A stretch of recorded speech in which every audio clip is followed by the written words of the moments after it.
Hello friends. Did you know that nearly 80% of those who watch my videos aren't subscribed?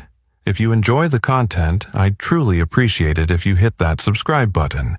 It helps a lot. Also, don't forget to leave a like and share your thoughts in the comments. Your interaction not only supports the channel's growth, but also helps these stories reach more people. Thank you all for being here. By the way, where are you watching from? Let me know in the comments. Memories are strange. Every time I recall them, something shifts. Details move. And over the years, what once happened begins to sound like a distorted echo of reality. It's like playing the telephone game back in school. You whisper a secret to the person next to you, and by the time it circles back, it hardly resembles the original. I often wonder how much of my childhood differs from what I remember in my mind. How many details I change or even invent. I've come to accept that not everything is exactly as I recall, yet one memory remains vivid, unyielding in its clarity. It is peculiar how the very memories we'd rather forget can linger so unmistakably. The memory I speak of took place in October 1986 near the small, sleepy town of Cedar Ridge, along an old stretch of Route 66 winding through the rolling hills of Missouri. I remember clearly the yellow dress with white polka dots that my strict church-going parents had chosen for me. The dress had long sleeves and fell well past my ankles.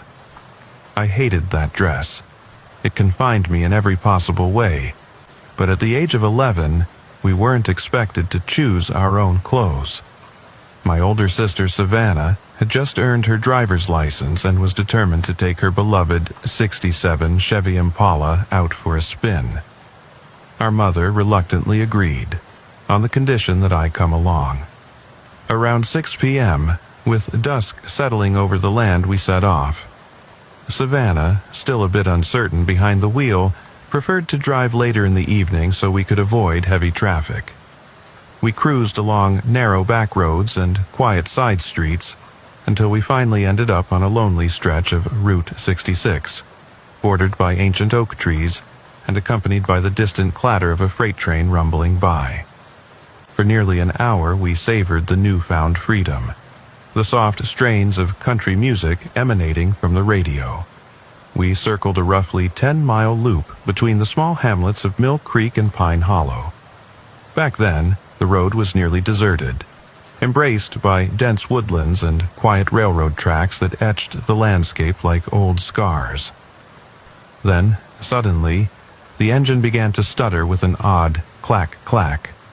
Savannah's driving skills evidently weren't enough to prevent what came next. After only a few hundred yards, the Impala coughed and died. We had run out of gas, and the next service station lay miles away.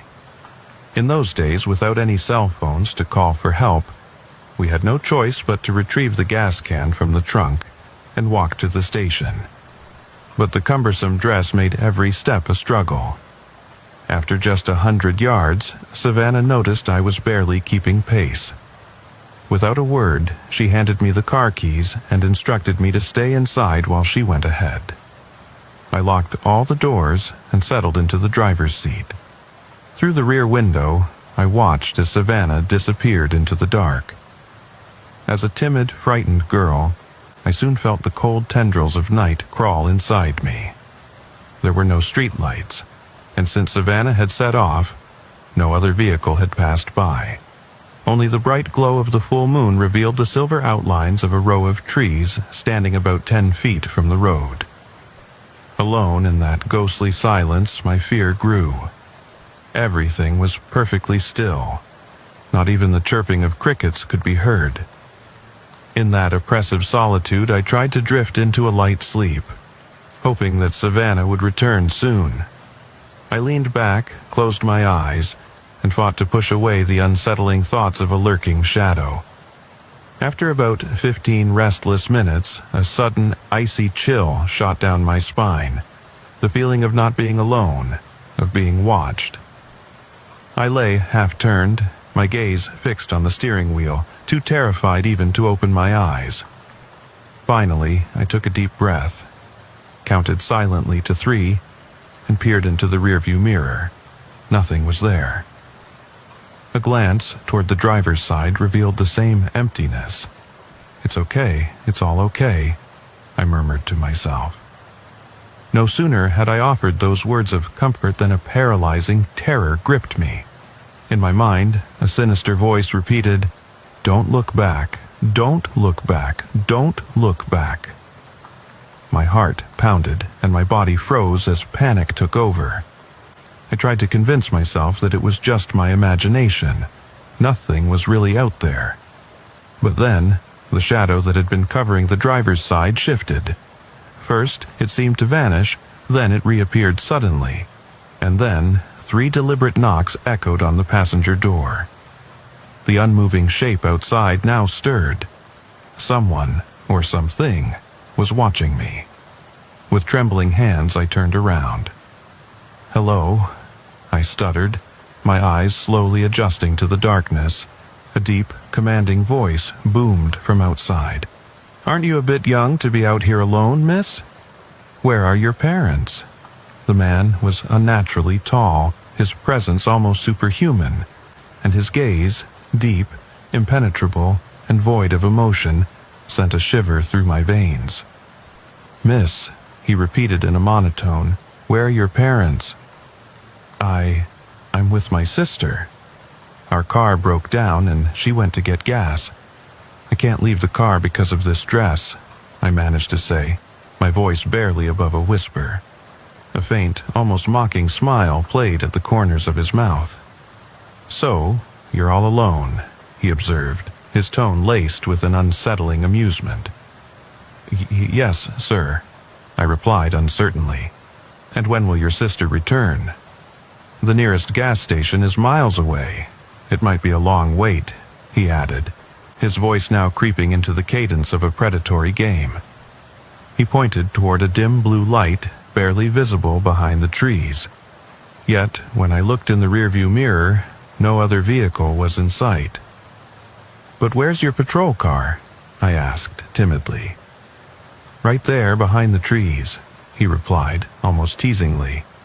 "Have you never dreamed of riding in a proper police cruiser?" I hesitated. "I think I'd rather wait for Savannah. She should be back soon.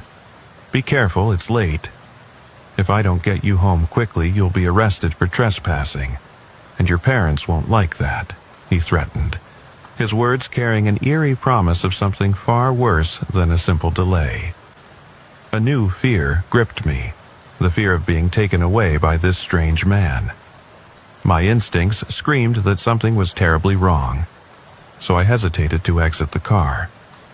"Excuse me, sir," I began as I reached to close the window.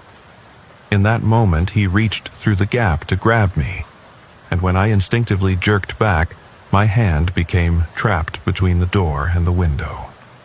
A blood-curdling shout erupted from him. "You little brat, you've crushed my finger," he roared, his voice wild and uncontrollable.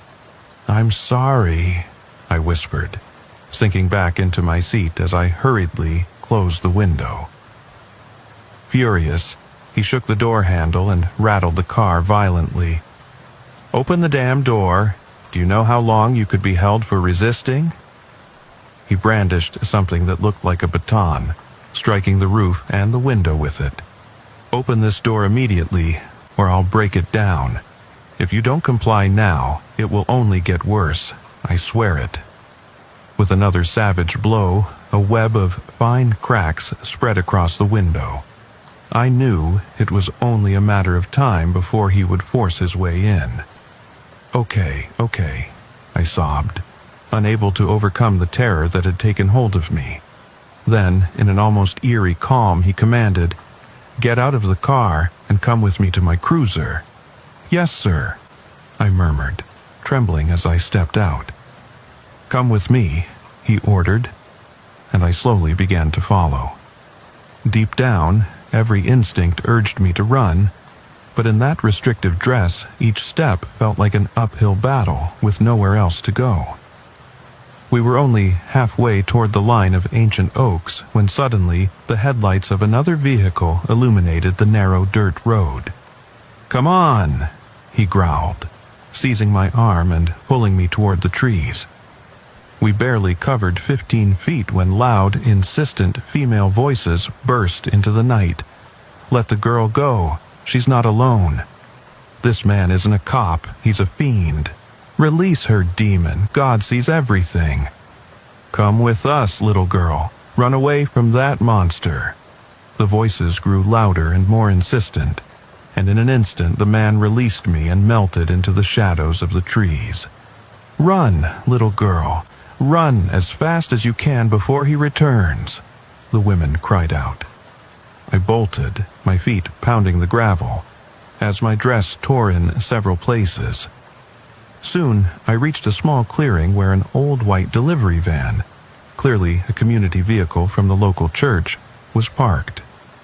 Two women in modest, knee-length dresses shouted, "Get in, quick!" Shivering uncontrollably, I jumped into the van, where 6 dignified older women were already seated. "You're safe now, little one.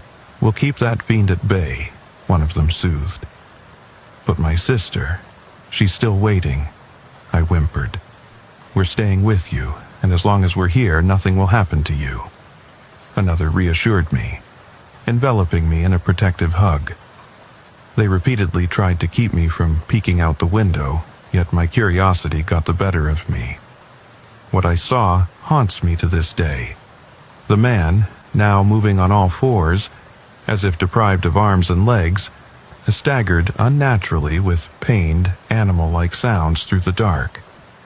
He appeared again and again, only a few meters from the van, before disappearing into the tree shadows. To distract me, the women began singing old nursery rhymes and spiritual hymns. Every time the ghastly figure reappeared, they lowered the windows and shouted clearly for him to leave. Finally, Savannah emerged on the deserted road behind us, clutching a gas can. Between trembling words, I recounted everything that had happened. Savannah admitted that on her way to the gas station, an inexplicable dread had overtaken her, and that she had nearly collapsed on the journey back.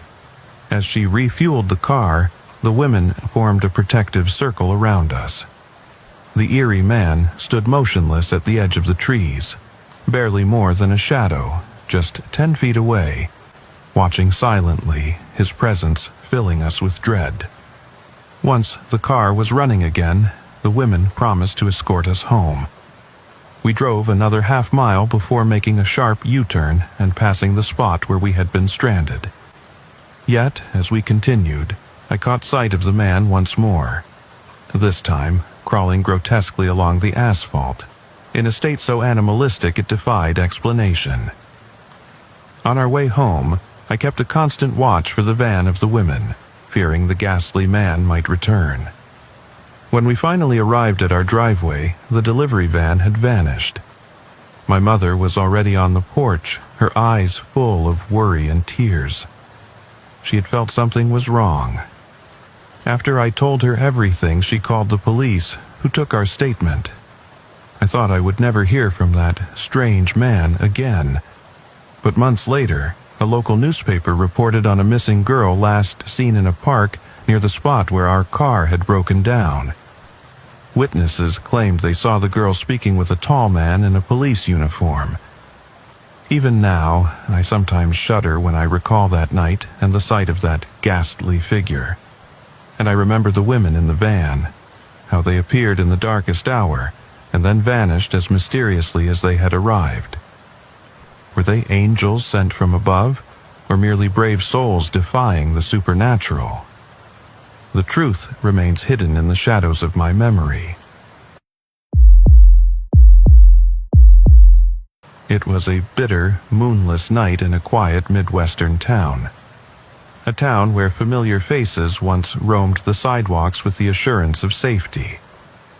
I had been on a 12-hour overnight shift with the county sheriff's department, a duty that often leads us into situations both mundane and unthinkably bizarre. That night, the calm was shattered by a frantic call reporting a suspicious figure pacing from one house to another. The dispatch crackled with urgency as I drove through winding suburban streets lined with modest homes and neatly trimmed lawns.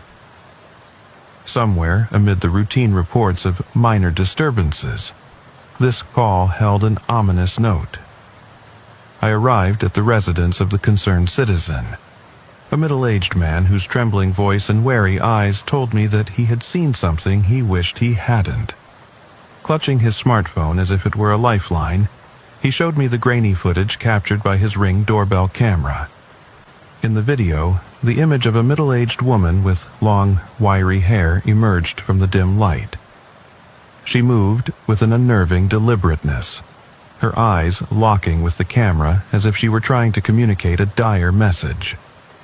For what felt like an eternity, she hovered outside a door, her pale face distorted by an expression that was both sorrowful and maniacal. Then, with the press of the doorbell button, her voice, hoarse, trembling, and laced with a maddening insistence, echoed through the recording. "Open the door. She needs blood." Her words, punctuated by a chilling laugh, reverberated long after the clip ended. I could still hear her voice in my mind as I stepped out of my cruiser.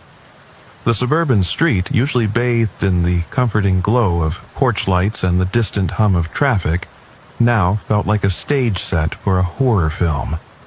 The man explained that she had gone door to door, yelling and mumbling to passers-by, even as she carried something behind her back that defied clear identification. The details were as scattered as they were disturbing. With no further ado, I radioed for backup. A patrol car and a couple of units were already en route as I scanned the street for any sign of her. As I circled the block, every creak of a shutter or flicker of a street lamp took on an eerie significance. Neighbors peered through drawn curtains. Dogs howled in the distance. The sense of dread was palpable. Suddenly, a shadow flickered at the edge of my vision, a figure slipping away into the darkness. The mysterious woman had vanished from view, leaving behind only the echo of her ominous words and a trail of unsettled emotions. I retraced my steps back to the man's house. His description painted a picture of an inexplicable terror. A woman who seemed to exist somewhere between the living and the dead, her every movement charged with a supernatural intensity. The house, a modest two-story structure typical of our American suburbs, now felt like the epicenter of an unfolding nightmare. I couldn't help but wonder if this was the prelude to something far more sinister, a disturbance that would unravel the fabric of our once predictable town. The preliminary investigation revealed little beyond the unsettling footage and a series of disjointed eyewitness accounts. The Ring doorbell had recorded her pausing at several neighboring houses, each time fixated on the camera before delivering the same haunting refrain. There was no visible sign of weaponry or an immediate threat, only the charged atmosphere of a person whose mind was in a state of deep disturbance. Still, the police protocol dictated that we approach every situation with caution, especially when the paranormal mingled with reality. I began canvassing the neighborhood on foot, speaking to frightened residents who described the woman as if she were a ghostly apparition conjured from nightmares. One elderly woman, clutching a faded shawl, whispered about seeing a spectral glow around her, a sign, she claimed, of something otherworldly approaching. Each account added a layer of dread, a sense that this incident was not merely a case of mental instability, but perhaps a phenomenon that defied rational explanation. As the hours crept by, the call to action grew more urgent. Other units were deployed, patrolling the perimeter with eyes scanning every dark corner. The description transmitted over the radio, possibly armed and dangerous woman, sent shivers down the spines of even the most seasoned officers. With adrenaline coursing through our veins, we embarked on a grim mission that blurred the line between conventional policing and the uncharted territory of the paranormal. In the silence of that long night, as I sat in my car reviewing the unsettling footage again and again, I realized that what I was witnessing was not simply an isolated act of madness. Instead, it seemed as if a piece of an ancient, inexplicable puzzle had fallen into our modern world. And though I tried to shake the feeling of impending doom, I couldn't help but wonder, had we already crossed an invisible threshold into a realm where reason was overrun by the inexplicable? Thus, with each passing moment and every step taken into the eerie suburban maze, the sense of foreboding deepened, a harbinger of the terrifying events yet to unfold. The investigation escalated rapidly after that first call. By dawn, multiple units had scoured the neighborhood, their flashlights slicing through the darkness in search of any sign of the elusive woman. I recall vividly how the tension in our radio communications built from static whispers to urgent bursts of information. Reports started pouring in, another call of a break-in in a nearby home, yet again featuring the same inexplicable figure. The intensity of these events blurred the lines between routine criminal activity and an uncharted terror that seemed to transcend normal law enforcement challenges. After a brief exchange with dispatch, I set out on foot with 2 fellow officers to systematically canvass the area. Our target was a quaint neighborhood where manicured lawns masked deep-seated fears. Each home we approached was met with wary glances, as if the entire community were collectively holding its breath. It wasn't long before I noticed a glimmer of movement, a flash of pale hair disappearing behind a hedge. My heart pounded as I signaled for my partners to close in, and we moved stealthily, every step measured and deliberate. In one dimly lit cul-de-sac, we encountered an anxious resident, a young woman whose eyes darted around as she clutched her phone. She described the intruder in a hushed tone, recounting how the woman had stared directly into her Ring doorbell camera, her expression shifting from sorrow to wild fury. The details were almost too surreal to believe. According to her, the woman's presence seemed to warp the very air around her, a subtle distortion that lent an eerie quality to every movement. The description of her voice, an almost hypnotic, maniacal whisper, echoed in my mind as I tried to process the fragments of the encounter. Our pursuit led us from one street to another, each corner seemingly concealing more questions than answers. The city's police scanner crackled with new reports. The same woman had been seen fleeing toward an abandoned lot on the outskirts of town.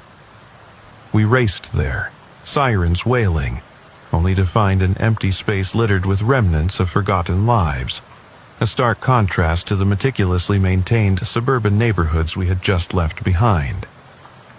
Here, the atmosphere was charged with a kind of desolate energy, as if the land itself mourned the intrusion of something unnatural. While searching the lot, I found traces of her passage, scuffed footprints and fragments of fabric caught on rusted chain-link fencing. Each piece of evidence felt like a breadcrumb, leading deeper into a labyrinth of mystery and horror. My mind, though trained to seek rational explanations, couldn't dismiss the growing unease that something far beyond human comprehension was at work. It was as if we were chasing a phantom, a dark echo of a forgotten past that had suddenly resurfaced to torment the present. Back on the patrol radio, a sudden burst of static interrupted our coordinated efforts. A panicked voice reported a breaking and entering at a nearby residence. The call was nearly incoherent, but one detail stood out: the homeowner's terrified account of seeing the woman enter his home through the front door. The footage from his own doorbell camera corroborated the bizarre story. The same unnerving stare, the same chilling repetition of "she needs blood," and a fleeting glimpse of movement that could only be described as otherworldly. I joined a team that swiftly headed to the scene. The house in question was an unassuming, single-story dwelling that suddenly felt like the epicenter of an impending horror story. Its front door hung open, left unlocked in a manner that betrayed the hurried escape of its inhabitants. With guns drawn and nerves steeled by countless training sessions, my partner and I cautiously entered the foyer. The silence inside was almost oppressive, a quiet that seemed to press in on us from every shadowed corner. In that tense moment, I couldn't help but think about the implications of what we were encountering. Was this a case of severe mental illness, or were we dealing with a phenomenon that defied the ordinary? The uneasy answers to these questions were already forming as we advanced deeper into the house. A single cry for help, muffled yet urgent, rang out from upstairs. It was a sound that would forever be etched into my memory. A plea that seemed to come not just from fear, but from a deep, primal terror. We ascended the creaking staircase with measured steps, each one heightening our awareness of the impending confrontation. Every room we passed seemed to hold a secret, every shadow a hidden story. As we reached the top, the house's oppressive atmosphere thickened, and the air seemed to vibrate with a sinister energy. The stage was set for what would become one of the most harrowing experiences of my career, a moment where reality and the paranormal collided in the most inexplicable way. In the dim light of the upstairs corridor, I began to piece together the scattered clues of this nightmarish tableau. The woman's repeated refrain, her eerie laughter, and the almost spectral quality of her appearance suggested that we were dealing with something that transcended conventional criminal behavior. There was an otherworldly purpose to her actions, a message, perhaps, or a cry for help twisted by madness and despair. And as I stood there, readying myself for the unknown, I couldn't help but wonder if I was about to witness something that would forever alter my perception of what it means to serve and protect. The atmosphere inside the house grew increasingly suffocating as we searched each room with a mix of caution and urgency. In the master bedroom, where the first scream had been heard, we found evidence of a struggle, a disarray of personal belongings, a shattered mirror reflecting a fractured image of terror, and signs of hurried abandonment. The homeowner, a man whose face bore the lines of sleepless nights and hidden anguish, was visibly shaken. He recounted in halting whispers how the intruder had clawed at the door and pounded on it relentlessly just moments before the chaos erupted. His voice trembled as he described the surreal encounter, a figure whose eyes seemed to hold centuries of sorrow and a madness that defied understanding. My partner and I methodically secured the area, checking every corner of the second floor. In a dimly lit corridor, we caught faint echoes of cackling, a sound that sent shivers down our spines. The laughter was not joyful. It was a macabre melody that resonated with something disturbingly ancient and otherworldly. It was in one of the corner bedrooms that we finally found her. There, in a state of disconcerting calm, the woman sat upon a disheveled bed. The room was shrouded in darkness, with only a solitary lamp casting weak shadows on the walls. Her eyes met mine with a piercing intensity, a silent challenge that froze time for a heartbeat. On her lap rested a small doll, a child's toy now marred by streaks of blood. The doll, a symbol of innocence corrupted, was almost as disturbing as the woman's eerie smile, which held hints of both delirium and a cruel, unfathomable secret. She clutched a massive knife in her hand, its blade glinting under the flickering light. Every detail of the scene was meticulously captured in the stark contrast of light and shadow, amplifying the grotesque surrealism of the moment. In a voice that was both haunting and hypnotic, she repeated the phrase, "She needs blood." It was as if the words were an incantation, binding her to a destiny of violence and despair. For a moment, I attempted to reach her, to speak in gentle tones that might break through the fog of her derangement. I asked her, almost pleadingly, who she was, the mysterious figure who supposedly needed the offering of blood. But the response was not one of clarity or remorse. Instead, the woman's eyes darkened and her smile twisted into something that was part amusement, part malevolence. As the seconds stretched into an eternity, the room seemed to pulse with an energy that was at once intoxicating and terrifying.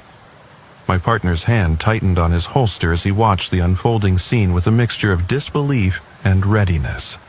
We both knew that any miscalculation could lead to irreversible consequences. The tension reached its peak when, without any further warning, the woman sprang from the bed with a guttural scream that echoed off the bare walls. Time slowed as she lunged directly toward me, her knife raised high in a motion that was as swift as it was frenzied. Instinct and training merged in a single, split-second decision. I fired 2 shots aimed at disarming her by striking her arm. The shots rang out, filling the room with a deafening report that momentarily drowned out every other sound. She shrieked in agony as the bullets found their mark. The knife clattered to the floor, and for a heartbeat she seemed paralyzed in a tableau of pain and defiance. The sight was both gruesome and strangely mesmerizing. A woman caught between lucidity and madness, her body convulsing as she fell to the ground in a tangle of limbs and blood.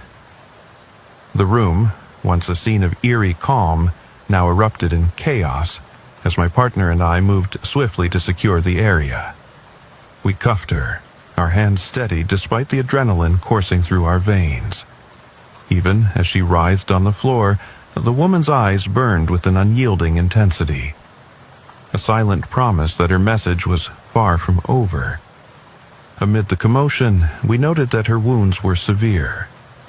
Blood soaked the sheets, and her cries of pain merged with the lingering echoes of her earlier laughter. In that grim moment, it was clear that the incident was not merely the result of a troubled mind. There was a darker, more enigmatic force at play, a force that compelled her to act in ways that defied both logic and morality. We transported her to the nearest hospital under heavy guard, where the corridors of sterile white and cold metal became the next stage of an unfolding drama.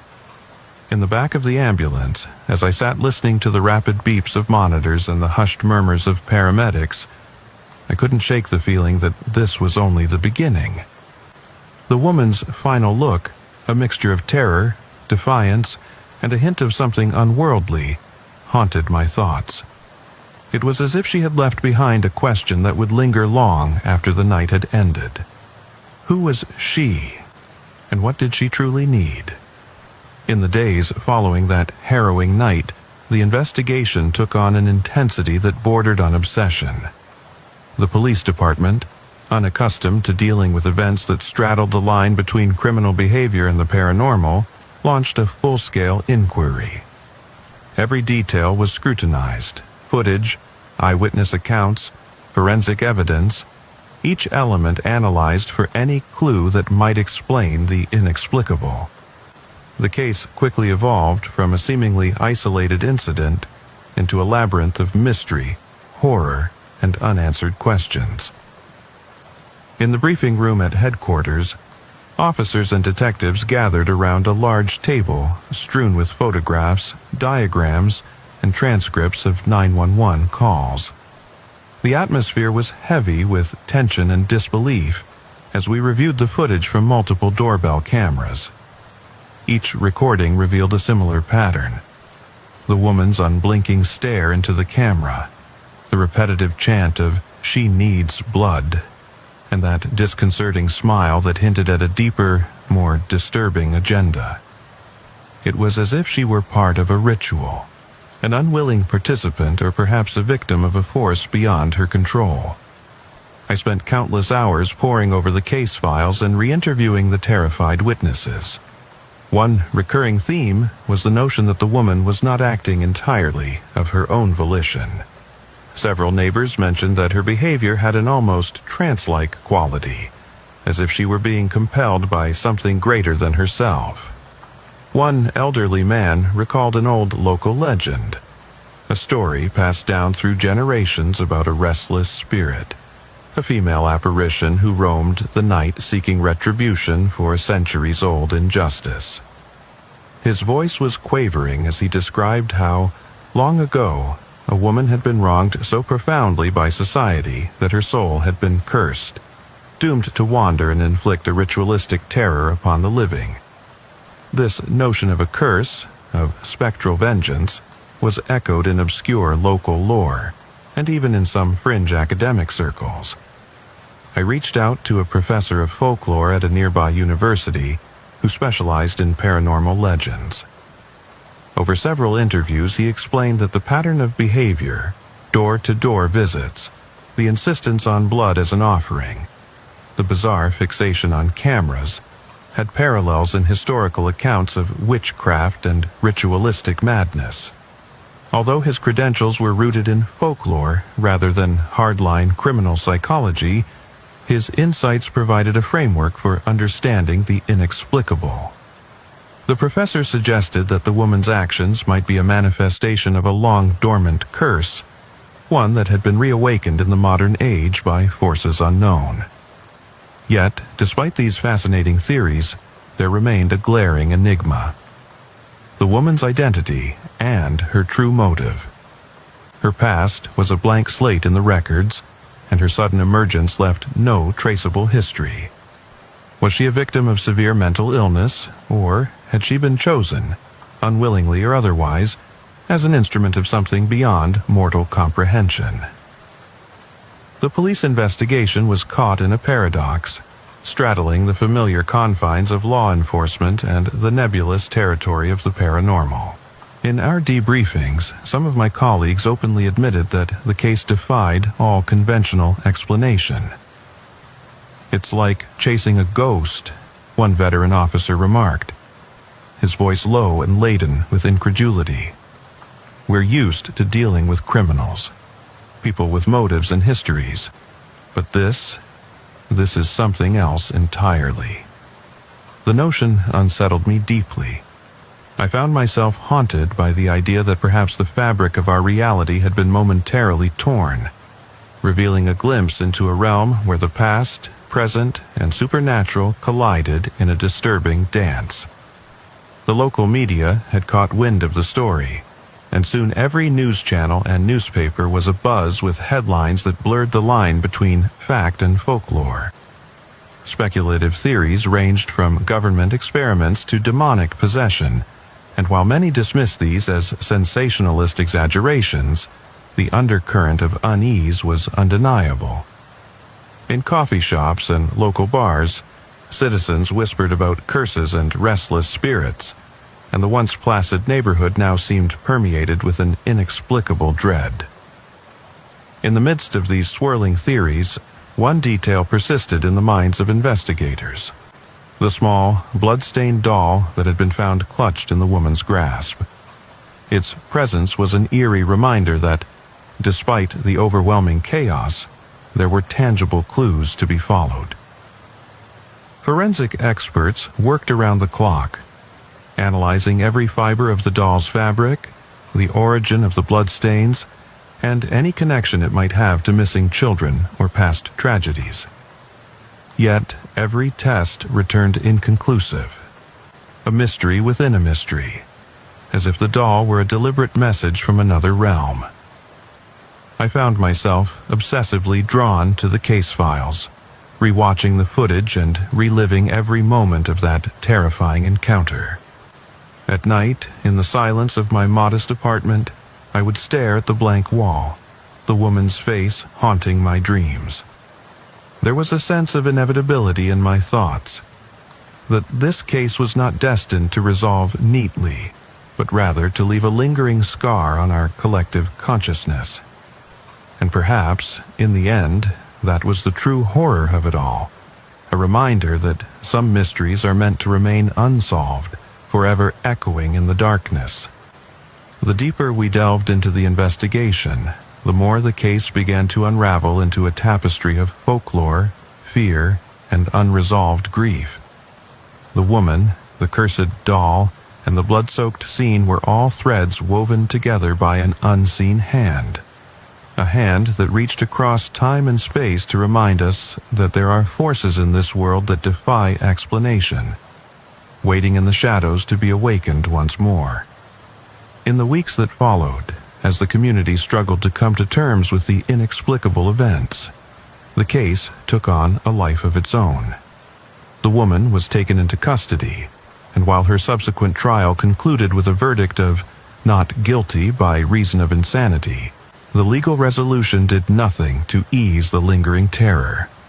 Instead, her confinement in a state-run mental institution only deepened the mystery, as whispers spread about the strange phenomena that seemed to follow her every move, even behind barred windows and reinforced walls. The fallout from that fateful night was profound. Neighbors found themselves unable to sleep, haunted by nightmares of a woman with hollow eyes and a twisted smile. Local businesses, once bustling with routine, became subdued, as if the very presence of the paranormal had cast a pall over everyday life. The police department, too, was forever changed. Officers who had once scoffed at ghost stories now spoke in hushed tones about the inexplicable chill that would descend over them during midnight patrols, and the haunting echoes of that woman's laughter that seemed to resurface in the dead of night. I often found myself returning to that moment, the final confrontation in the upstairs bedroom, as if it were a specter I couldn't shake off. The image of her leaping from the bed, the frantic motion of her knife, and the subsequent 2 shots that had changed everything replayed in my mind with relentless clarity. I questioned whether those moments were a manifestation of a deep-rooted evil, or merely the desperate acts of a woman lost in her own tortured reality. The truth, as it turned out, was as elusive as the spectral hints of her existence. Late one evening, while sitting in the dim light of my study, I began piecing together the fragments of what had transpired. I re-examined the evidence, the forensic reports, and even the cryptic testimonies of local residents. There was a consistent thread that ran through every account, a pervasive sense of being watched, of an unseen presence lingering at the edges of everyday life. Even those who claimed to have never seen the woman spoke of feeling an uncanny chill and an inexplicable pressure in the air, a reminder that something beyond the realm of normalcy had invaded our world. In an attempt to make sense of the events, I returned to the scene of the incident one last time. Under a cold, starlit sky, I walked the quiet streets of that once ordinary neighborhood. Every creaking gate and every whisper of wind stirred memories of that terrifying night. I visited the house where it had all begun, the house of the frantic caller, and though nothing overtly unusual remained, the weight of the past seemed to cling to every brick and window. There, in the silent aftermath, I found a note scribbled on a piece of crumpled paper near the front door. The faded message simply read, "She is still here." The words struck me with a force that chilled my soul. It was as if the curse had not been lifted, as if the paranormal force that had driven the woman to such madness was destined to linger indefinitely. Back at the station, conversations among the officers turned somber. The department had begun receiving anonymous tips, cryptic messages hinting at unexplained occurrences in other neighborhoods, sightings of figures in the periphery of security cameras, and eerie incidents that defied logical explanation. One officer confided to me that, late at night, he sometimes heard that same chilling refrain whispering through the halls of the station, a constant reminder of the night that had shattered the boundary between the ordinary and the unexplainable. The psychological toll was evident. Sleep-deprived and burdened by the weight of our collective experience, many officers found solace only in sharing our fears with one another, each recounting the tale in hushed tones during late-night debriefings. The paranormal aspect of the case had seeped into every aspect of our lives, transforming routine patrols into vigilances against the unseen. and while official records categorize the incident as a case of severe mental illness, the undercurrent of fear suggested something far more sinister. A darkness that refused to be exorcised by legal verdicts or forensic science. In the years that followed, the case became a local legend. Documentaries were made, podcasts explored the bizarre details, and every new case of unexplained activity was inevitably compared to that night. Yet, despite the numerous theories and endless debates, one truth remained inescapable. The memory of that night was not simply a ghost story. It was a visceral, living nightmare. The unexplained terror of the woman, her blood-soaked doll, and the uncanny phrase that would echo through our memories had become a permanent scar on the soul of our community. Now, as I pen these final words, I remain haunted by the possibility that the truth was never fully uncovered.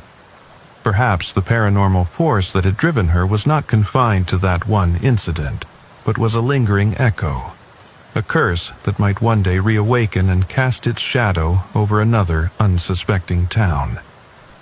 In the quiet moments before dawn, when the world is draped in darkness and the only sound is the rustling of leaves in a cold wind, I sometimes feel that same chill creeping over me, and I am left with one terrifying, unanswerable question. What if the horror we witnessed was only the beginning, and the true evil still lurks in the unseen corners of our reality? I remember the night like it was etched into my very soul. I'd been a patrol officer in South Jersey for nearly 3 decades now, and I'd seen my fair share of bizarre calls, but nothing could have prepared me for what happened on that frigid late October evening. The air was heavy, the kind that made your lungs feel like they were filled with lead, and a low, persistent fog rolled off the pine barrens, swallowing the road ahead in an eerie mist. Locals always whispered about these woods, especially along the old Red Oak Pass, a narrow 2-lane highway winding through an almost forgotten slice of nature, where the shadows seemed to breathe. It was well past 2 a.m. when I found myself on that quiet stretch, driving my cruiser with the radio silent except for the occasional static burst. I had been on a routine, call-free shift, the kind where you find yourself questioning whether time itself was slowing down. The hum of the engine and the monotonous rustle of leaves outside were all that kept me company, until something caught my eye. Off to the right, beyond the sparse glimmers of my headlights, I noticed a peculiar red glow. As I drew closer, it became clear that the red wasn't the tail light of an oncoming car, but the reflection of one. There, in the tall, swaying grass, was a vehicle that shouldn't have been there. Pulling over, I observed the car from a safe distance. Its driver's side door hung open as if inviting me in, a silent plea for help. I recalled the countless times I'd assisted stranded drivers or those who had experienced mechanical failure, but this scenario had an unmistakable edge of dread. The vehicle's paint was dulled by age and neglect, its windows clouded by dirt and grime. I switched on my cruiser's dome light and left my vehicle, my flashlight gripped firmly in one hand while the other hovered near my holster. In these parts, you learn early on never to assume that things are as benign as they seem. Stepping cautiously toward the car, I could smell it. A foul, overpowering odor that reeked of decay and something unidentifiably rotten. It wasn't the typical scent of spilled coffee or exhaust fumes. It was like something had been left to fester inside. My heart pounded steadily as I edged closer. I called out a firm greeting. "State Police! Are you all right?" But only silence answered my call. The doorframe, bathed in the weak beam of my flashlight, revealed nothing but an empty interior that exuded a dark, unsettling aura. Determined to understand the situation, I circled to the opposite side of the car. What I discovered inside was nothing short of grotesque. On the passenger seat and scattered along the rear, I found multiple sheets of paper towel and crumpled tissues, each soaked in a deep, clotted blood that looked disturbingly fresh despite the chill of the night. I knelt down, inspecting the carnage, trying to reconcile the logical with the unexplainable. Had someone been injured in this car? Or was it staged to send a message of horror? My thoughts were interrupted by a sudden, unmistakable sound. A slow, deliberate crunch of twigs on the leaf-littered ground emanating from the edge of the woods. I froze, the beam of my flashlight slicing through the darkness as I scanned the tree line. In that moment, a figure emerged, a person whose presence was as fleeting as it was inexplicable. The individual hesitated at the threshold of the forest, as if torn between fleeing and facing the consequences of what they'd done. Before I could even react, the figure bolted, dissolving into the thick undergrowth with an agility that belied human limitations. Instinctively, I radioed in for backup. I have a 1029 on a suspicious vehicle with possible human activity. I repeat, possible 1029. Request immediate assistance at Red Oak Pass, I said into the radio, my voice steady despite the adrenaline surging through me. The cold night suddenly felt even colder, as if the darkness itself had deepened around me. Every rational fiber in me urged caution as I revisited the car. The license plates were nowhere to be found. It was as if someone had meticulously removed them, leaving no trace of identification behind. Inside the trunk lay an unsettling darkness. With trembling fingers, protected by my gloves, I reached in, pulling out a bundle wrapped in heavily blood-stained paper towels.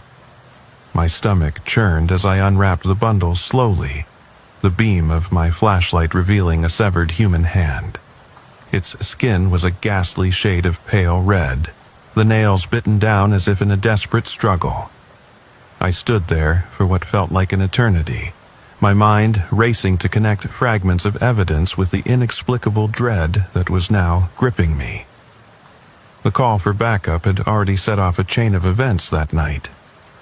As my cruiser's lights painted the surrounding trees in surreal shades of red and blue, I felt the weight of the unknown pressing in. I knew then that this was no ordinary case. It was a portal into something far darker than any crime I'd ever encountered. With every measured step back to the vehicle, I wondered, was this a warning, a lure, or perhaps an invitation into a realm where the natural and the supernatural collided? That night, I walked back to my cruiser with the memory of that severed hand etched in my mind, the overwhelming stench of decay lingering like a curse. I radioed that a possible homicide scene was in progress, and soon the flashing lights of backup converged on the scene. We meticulously searched the area, our collective flashlights combing over the forest floor.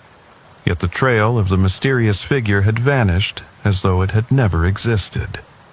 No footprints, no stray hairs, nothing that could tie that fleeing silhouette to the grisly remains in the car. As I sat in my cruiser afterwards, the weight of that night's events pressed on me like a heavy shroud.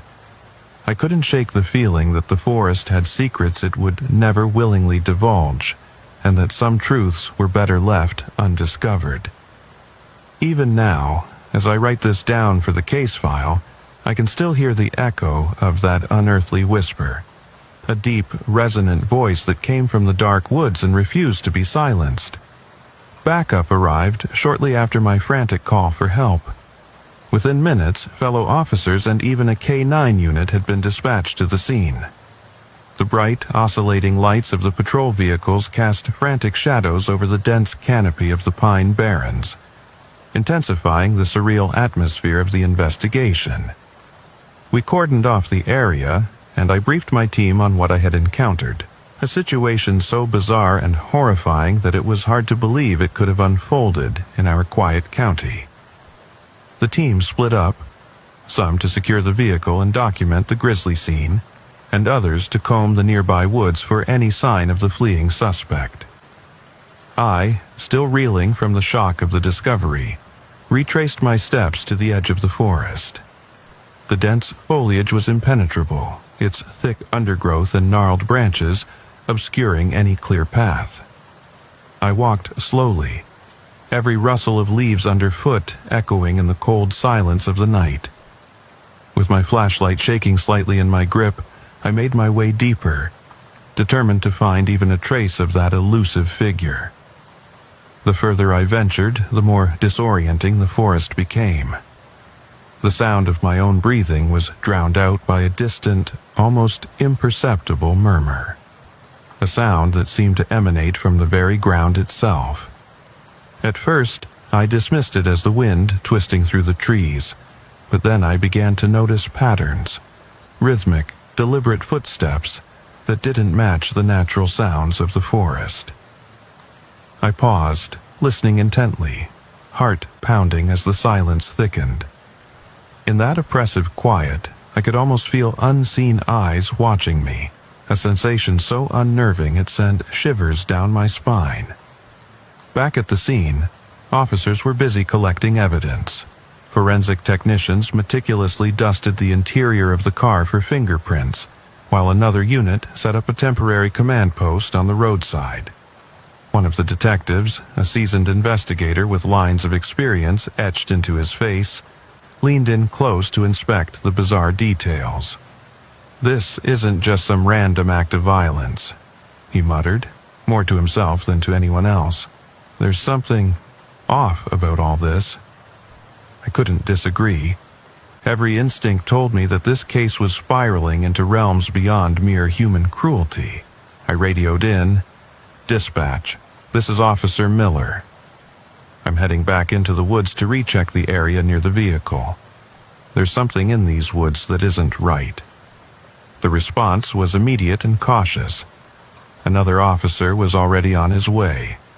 As I advanced, the familiar crunch of footsteps reached my ears again, but this time they seemed to come from all around, as if the forest itself had taken on a life of its own. I swung my flashlight wildly from side to side, its beam darting across twisted trunks and dark hollows. Every rustle made my skin crawl, and I felt an inexplicable urge to turn and run, yet I pressed on. At one point, the beam of my light landed on something that defied explanation. A figure draped in tattered clothing, crouched behind a large oak tree. For a brief, suspended moment our eyes locked. The figure's face was shrouded in darkness, but I could make out an expression of profound sorrow mixed with terror. I called out softly, "Sir, are you okay?" The figure did not move, only stared, and then it slipped away into the dark like a wisp of smoke. I was left questioning whether I'd imagined it, or if it was another victim of the night's cruel twist of fate. Returning to the perimeter, I joined with another officer who had been canvassing a clearing a few hundred yards away. He reported unusual signs, scratches on tree trunks that appeared deliberate, markings that resembled cryptic symbols carved into the bark. He handed me a small notebook filled with hurried sketches and notes. "These symbols, I've never seen anything like them. They almost look ritualistic," he explained, his voice trembling slightly. I scanned the crude drawings, feeling a chill run down my spine as I considered the possibility that the case might involve forces far beyond mortal comprehension. The forensic team's work on the vehicle revealed more disturbing details. The blood on the tissues and the severed hand were analyzed on-site with portable equipment. Preliminary tests suggested that the blood was human, but there were anomalies. Certain proteins and clotting factors were off. It was as if the biological material had been altered in ways that defied conventional forensic understanding. One technician confided in me, "I've never seen anything like this. It's like the blood is almost otherworldly." I was instructed to meet with the detective in charge of the investigation. In the temporary command center, a converted diner on the outskirts of town that now served as our makeshift office. We pored over all the collected evidence. The stolen vehicle had been reported only days before by a local resident from Hamilton, and its sudden appearance in the middle of nowhere was already a red flag. As we connected the dots, a chilling pattern began to emerge.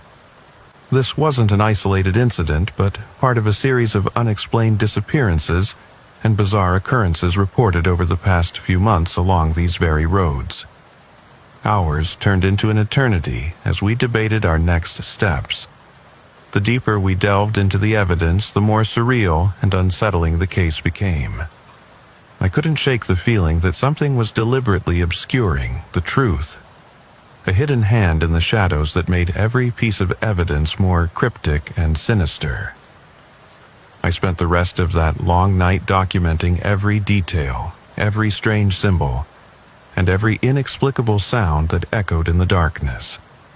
The forest seemed to whisper secrets in a language older than time. Secrets that hinted at ancient forces lurking just beyond the veil of the ordinary. As dawn began to creep over the horizon, our search parties had found no further trace of the fleeing suspect.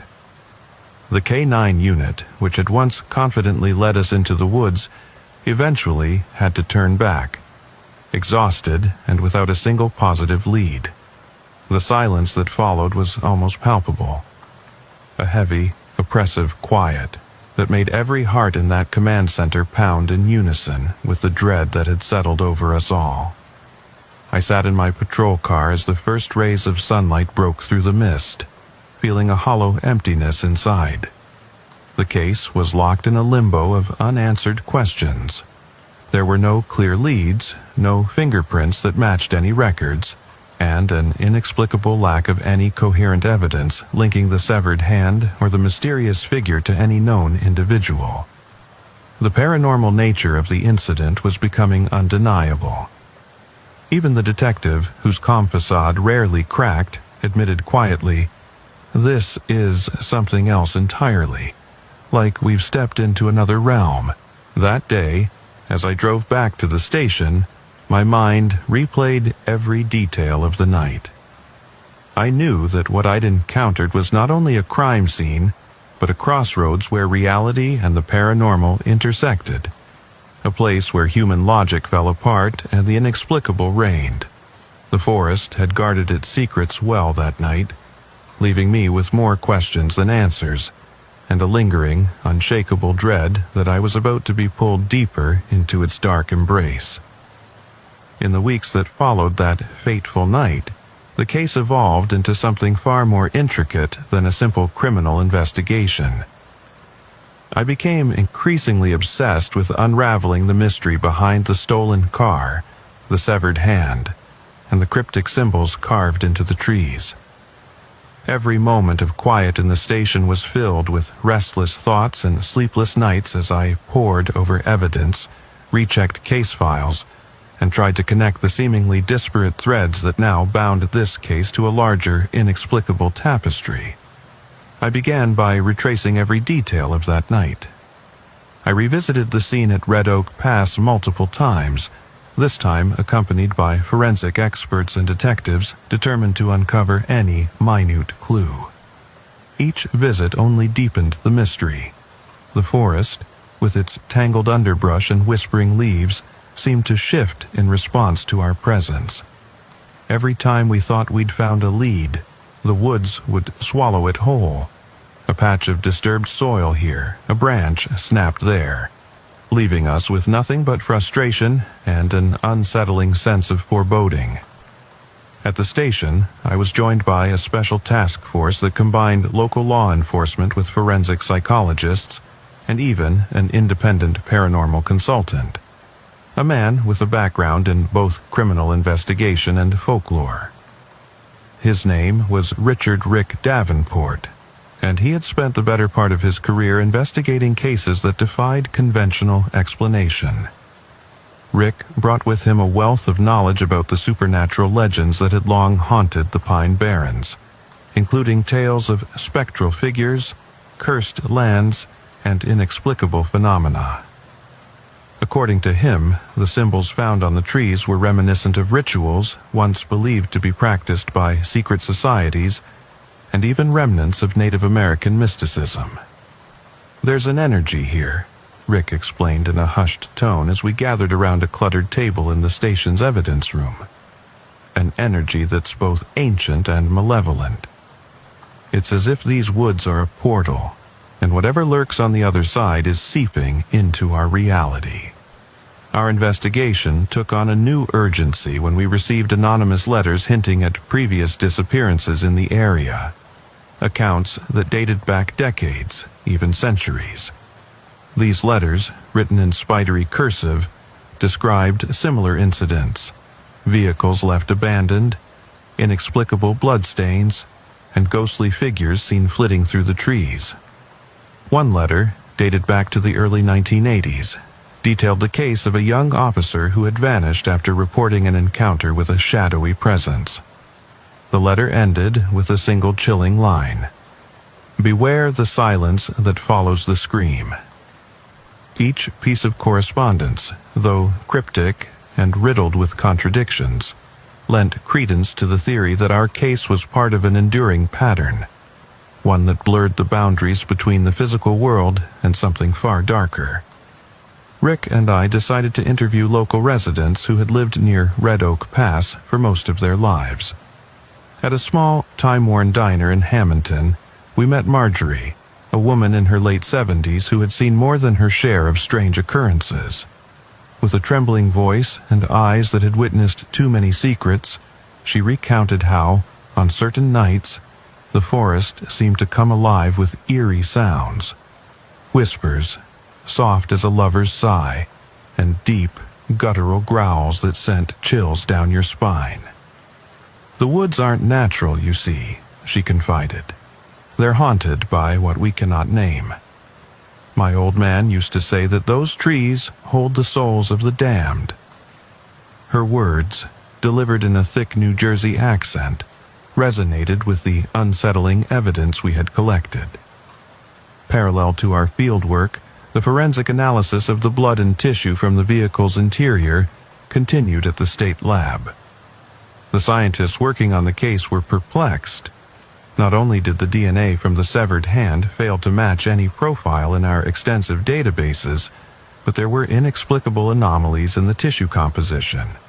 A subtle, almost imperceptible luminescence under ultraviolet light, as if the very cells were infused with something otherworldly. One of the lab technicians, visibly shaken, remarked, "It's like nothing I've ever seen before. It defies every law of biology we know." This scientific enigma only deepened the paranormal aura surrounding the case. In the days that followed, a series of unsettling events began to unfold. Several patrol officers reported hearing disembodied voices during their night shifts, a low, resonant sound that echoed through the radio static in the corridors of the station. One officer claimed to have seen a spectral figure near the perimeter fence of the station, its eyes glowing faintly before vanishing into thin air. Another described a sudden, inexplicable drop in temperature in the middle of a sweltering summer night, as if a cold presence had passed right by. Every report was dismissed as stress or overactive imaginations by some, but to me, they were pieces of a larger puzzle, a tapestry woven with threads of the inexplicable. Late one evening, as I sat alone in my cramped office, surrounded by case files and newspaper clippings, I felt an overwhelming pressure in the air, a silent, suffocating force that made the hairs on the back of my neck stand on end. I looked up at the clock, 2:17 a.m. Just as the memories of that night flooded back, the overhead lights flickered, and the sound of a distant, tortured wail echoed faintly through the halls. It was then that I realized this case was not just about a stolen car or a severed hand. It was about the very nature of evil itself, a dark, lingering presence that had seeped into the corners of our world, challenging every law of nature and sanity. As the investigation deepened, so did my obsession. I spent long nights poring over the anonymous letters, comparing the handwriting, the phrasing, and the subtle hints of ritualistic symbolism. I began to notice that each piece of correspondence seemed to converge on one location, a derelict farmhouse on the outskirts of the Barrens, a place long rumored to be cursed. With trepidation, I planned a visit, determined to find the missing links that might explain the bizarre occurrences. But even as I prepared for that journey, an unshakable sense of dread settled over me, an intuition that I was about to cross a threshold from which there might be no return. My nights became a blur of restless dreams and waking paranoia, each shadow in the dark a potential harbinger of doom. The more I dug, the more the line between reality and nightmare blurred. Was it possible that the forest itself had become a living repository of ancient, malignant energy? Every unanswered question, every inexplicable phenomenon, nudged me closer to a conclusion I wasn't sure I was ready to face. And yet, with every piece of evidence, the labyrinth of secrets grew ever more intricate, drawing me into a web of mystery that threatened to consume not just the case, but my very sanity. The day of reckoning arrived on a bleak, rain-soaked morning. The farmhouse, long abandoned and overrun with vines and decay, loomed on the horizon like a dark sentinel. Its sagging porch and shattered windows bore silent testimony to years of neglect. Yet, within its walls, I sensed the presence of something ancient and waiting. Accompanied by Rick Davenport and a small contingent of officers, I made my way through a narrow, winding road that felt less like a route and more like a rite of passage into the unknown. Every step closer to the farmhouse was accompanied by a mounting tension, as if the very air vibrated with an anticipation of dread. The building's exterior was covered in cryptic symbols, eerily reminiscent of those we had found etched into the trees at Red Oak Pass. With each measured step up the creaking porch, I couldn't help but feel that I was intruding on a secret that had been kept hidden for far too long. Inside, the air was stale and heavy with the scent of decay. Broken furniture, tattered drapes, and scattered remnants of a life long past were all that remained. I activated my flashlight, the beam cutting through the darkness to reveal a labyrinth of hallways and rooms. Every corner held the promise of another mystery, another fragment of the puzzle that had haunted my nights. Rick, ever the expert in the supernatural, moved with a quiet reverence as he noted, "This place, it's like a mausoleum for lost souls." His words, delivered in a low, somber tone, only heightened the eerie atmosphere. As we searched room after room, we uncovered relics that suggested the farmhouse had once been a center for occult practices. Old journals, cryptic maps, and photographs faded with time hinted at secret gatherings and forbidden rituals. One journal entry, dated back to the 1920s, described nightly ceremonies intended to commune with forces beyond mortal ken. The writer spoke of voices from the void, and an endless silence that swallows all who dare to listen. I could almost hear that silence echoing through the corridors as I turned each fragile page. The deeper we delved, the more it became apparent that the farmhouse was not merely a relic of the past. It was a living monument to a darkness that still resonated in the present. As dusk fell and the rain intensified, we gathered in what appeared to be the main living room. The storm's fury outside was mirrored by an internal turbulence, an unsettling mix of fear, anticipation, and the desire to uncover the truth, no matter how terrifying. We set up our portable forensic equipment, intent on scanning the environment for any anomalies. The readings were inexplicable. Sudden drops in temperature, magnetic fluctuations, and faint electromagnetic pulses that defied scientific explanation. One of the technicians whispered, "It's as if this place is a nexus of paranormal energy." His words sent shivers down my spine, confirming the suspicions that had long plagued the case. In a moment of unnerving clarity, I stepped away from the group and found myself drawn to a narrow staircase leading to the basement. The descent was steep and shrouded in darkness, the only sound the echo of our footsteps and the relentless drip of water from the crumbling ceiling. At the bottom, I discovered a cramped, candlelit chamber, walls covered in layers of cryptic inscriptions and bizarre symbols. In the center of the room lay an old wooden table, its surface stained with what I could only assume was the residue of countless rituals.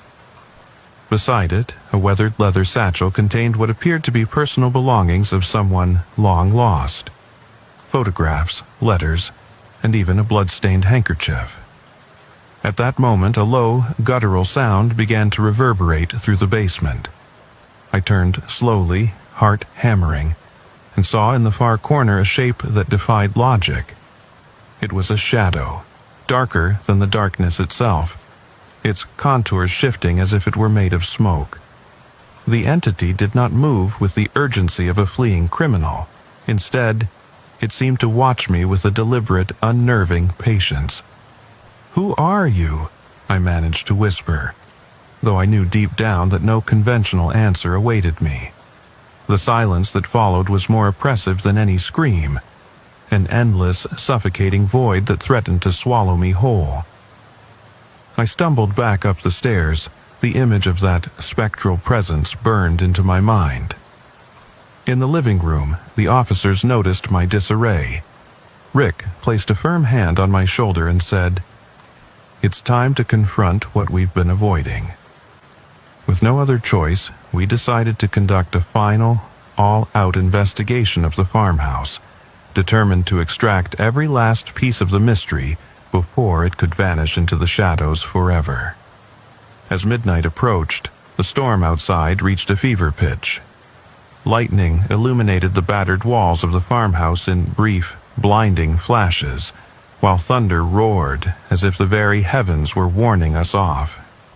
In a makeshift command setup in the main hall, we gathered all our findings, the forensic anomalies, the cryptic symbols, the journal entries, and even the anonymous letters that hinted at a pattern of supernatural occurrences. Piece by piece, a picture began to form. A dark tapestry woven through decades of hidden rituals, unexplained disappearances, and an energy that defied rational explanation. In one final, desperate bid to understand the nature of the haunting, Rick proposed that we attempt to contact the presence directly. "Sometimes, when you engage with these forces, you get an answer," he said, his voice steady despite the gravity of the moment. We arranged our equipment in the center of the living room, forming a circle of light and sound. With a deep breath, I spoke aloud. "If there is anyone here, if you have a message for us, show yourself." For a long, agonizing moment, nothing happened. Then the lights flickered violently, and the room was plunged into an oppressive silence that felt as if time itself had stopped. When the lights stabilized, a single, blood-curdling whisper slithered through the air, a voice that was not entirely human. It said only, "The silence comes after the scream." Those words echoed in every corner of my mind, a cryptic warning that suggested our intrusion had not gone unnoticed. At that moment, every piece of evidence, every chilling detail, converged into a singular truth. This was not a case that would be solved by conventional means. Instead, it was a descent into a labyrinth of secrets, where every answer only led to deeper questions, and every revelation hinted at a truth too monstrous to comprehend. As the storm began to subside, and the first light of dawn crept through broken windows, we gathered our equipment and reluctantly left the farmhouse behind. The case files grew heavier with every passing day. The severed hand, the spectral witness, and the inexplicable energy readings remained unsolved puzzles that haunted the department for months, and perhaps for years to come. I often found myself replaying that final encounter in my mind, the words of that spectral voice lingering like a curse. Now, as I sit here writing the case file in my quiet office, I cannot shake the feeling that the silence was only a prelude. The farmhouse, with all its horrors, was merely a doorway to something far greater. A dark, relentless force that watches us, waiting for the next call, the next victim, the next soul brave or foolish enough to confront it. And as the rain gently taps on my window tonight, I wonder, will I ever truly escape the grasp of that eternal silence? It was a frigid autumn night in a quiet Midwestern town where the rustling of leaves and the occasional whistle of the wind were the only sounds breaking the silence. I had just finished my shift at the precinct when my radio crackled to life with a dispatch that would change the course of my evening. The voice on the other end was trembling, an unmistakable blend of fear and urgency. "Officer, there's been a break-in. I'm not sure what to do," came the halting words from a lone female voice. The caller identified herself as Emily Johnson, a resident of a modest colonial house on Maple Street, known for its neatly trimmed hedges and friendly neighbors. According to her, she had returned home after a long day at work to discover a shattered window on the ground floor. Nothing seemed to be missing, yet the evidence of forced entry was clear. The conversation grew even more unnerving when Emily mentioned hearing footsteps echoing through the darkened hallways, a sound that made her blood run cold. Moments later, the line cut off abruptly, leaving a haunting silence that resonated in my ears. I grabbed my gear and sped toward Maple Street, my mind racing through standard police protocol even as an inexplicable chill began to settle in. As I approached the quaint home, the details painted a picture of suburban normalcy juxtaposed against the disquieting event. The porch light flickered sporadically, casting eerie shadows along the pathway. I knocked on the front door repeatedly, my voice echoing through the empty rooms. When the door did not budge, I rang the doorbell, and then, in a final attempt to rouse any occupant, I pounded loudly. Each call was met with silence. Determined to get answers, I circled the building and discovered the source of the disturbance. A broken window, its jagged edges a testament to the force used to breach it. The pane was wide enough for someone to crawl through, or perhaps something else entirely. With measured caution, I peered into the dim interior and called out, "It's the police!" My voice seemed to vanish into the darkness without a reply. My internal alarm bells were ringing. I radioed back to dispatch, noting that the house was eerily silent and that I would be entering through the broken window to get a better look. The static of the radio was the only sound as I climbed through the gap, careful to avoid the scattered, dangerous shards of glass that littered the threshold. Inside, the kitchen was bathed in the ghostly light of the moon filtering through the debris of the broken window. I drew my service weapon and advanced, each step deliberate and echoing over the crunch of shattered glass under my boots. "This is Officer Ramirez. I'm on scene," I announced over the radio, my voice steady despite the growing tension. Yet not a single sound, no furtive shuffle, no whispered reply, answered me. I couldn't shake the feeling that something was off, that I was being observed by unseen eyes. Recalling the distressing details from Emily's call, I made my way upstairs.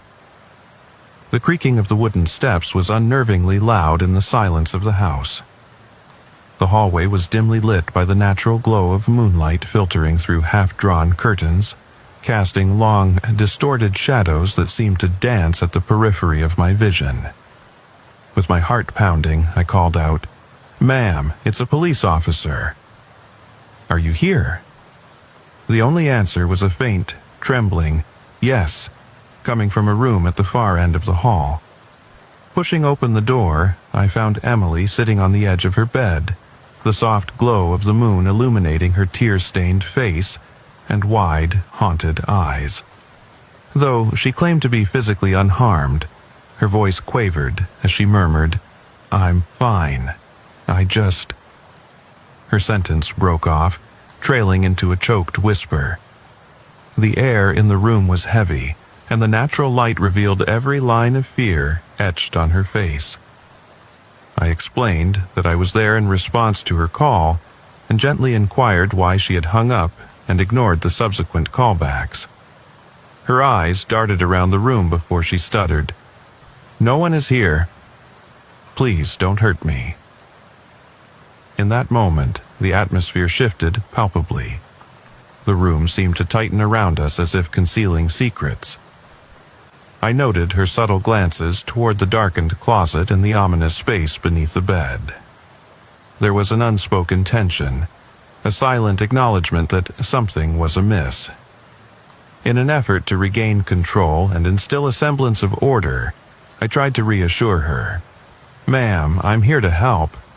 I just need you to sign this report confirming that I was here, and that nothing appears out of place." The suggestion, while routine, did little to dispel the heavy dread that filled the room.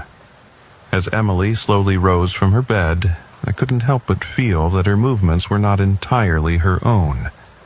A hesitation in her steps that betrayed an underlying terror. It was then that a deep, disconcerting sound reached my ears, a subtle clink from under the bed. I directed my flashlight downward, and my gaze met something that defied explanation. A dark, indistinct shape was shifting slowly, emerging from the abyss beneath the bed. I barked, "Come out from under the bed," in a voice that brooked no argument. The figure hesitated, its form wavering like a shadow caught between worlds. "Hands up and drop any weapon," I commanded, my voice laced with a mix of authority and disbelief. The sound of metal clattering to the floor confirmed that the figure had indeed been armed. A discarded firearm now lying on the cold, hard floor. The emerging silhouette gradually took on the appearance of a middle-aged man clad entirely in black, his vacant eyes reflecting a soul seemingly lost to some dark force. There was something otherworldly about his presence, an unsettling aura that blurred the line between human and specter. In that harrowing moment, every instinct in me screamed to arrest the intruder.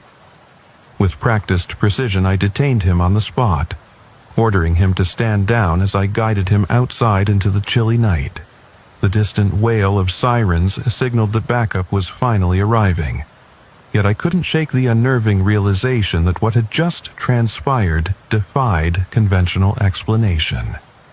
Emily's earlier actions, her abrupt disconnection and her cryptic assurances, suddenly took on a new, more sinister meaning. Later, as I sat in my patrol car with the suspect in custody, the pieces of the night's events began to form a disquieting mosaic in my mind. The evidence pointed not merely to a typical burglary, or an intruder desperate for escape, but to an inexplicable force lurking at the threshold of the known world. A force that perhaps had been watching, waiting for the perfect moment to reveal itself. Even as the night deepened and the flashing lights of the arriving officers painted the street with streaks of red and blue, the case file in my mind was already replete with questions that defied easy answers. What compelled Emily to act in such a peculiar manner? Was the man truly an intruder, or was he a pawn of something far more enigmatic? And above all, what was the nature of that creeping presence? The palpable sense of dread that had permeated the very walls of the house. The hours following the initial arrest were spent in a haze of interrogations and paperwork, yet the events of that unnerving night refused to recede from my thoughts. The suspect, who now sat in a stark interrogation room under the unyielding glare of fluorescent lights, was a man whose name did little to provide context: Calvin Monroe. His eyes, however, told a story of profound despair and a haunting detachment from reality. He was not the archetypal criminal. There was a weight in his silence that suggested a connection to something much darker than any ordinary break-in. I spent hours questioning him, trying to piece together his version of the events. His voice was low and measured, almost as if he were reciting a long-forgotten tale. "I didn't mean to hurt anyone," he began, his words punctuated by long pauses. "I was drawn here by something I couldn't ignore." His eyes darted around the room, as if expecting the very shadows to speak. Despite the steady flow of my questions, he offered only fragmented statements, a jumble of disjointed memories and cryptic references to voices that beckoned him from the depths of the darkness. As I left the interrogation room, the chill of the precinct's halls did little to warm the cold dread inside me. I knew that what we had encountered was not a simple case of burglary gone wrong. The palpable energy of that night, its surreal quality and the unexplained presence under the bed, had left an indelible mark on my psyche. I began delving into old records, searching for any precedent to such an incident. Late into the night, in the quiet solitude of the evidence room, I uncovered whispers of similar occurrences, a pattern of inexplicable events in small towns, tales of spectral figures and eerie encounters that had long been dismissed as urban legends. Returning to the scene of the incident a few days later, I found that the house on Maple Street had assumed an air of desolation. Neighbors spoke in hushed tones about strange lights flickering behind the curtains and unsettling sounds echoing from within, even on nights when the wind was still.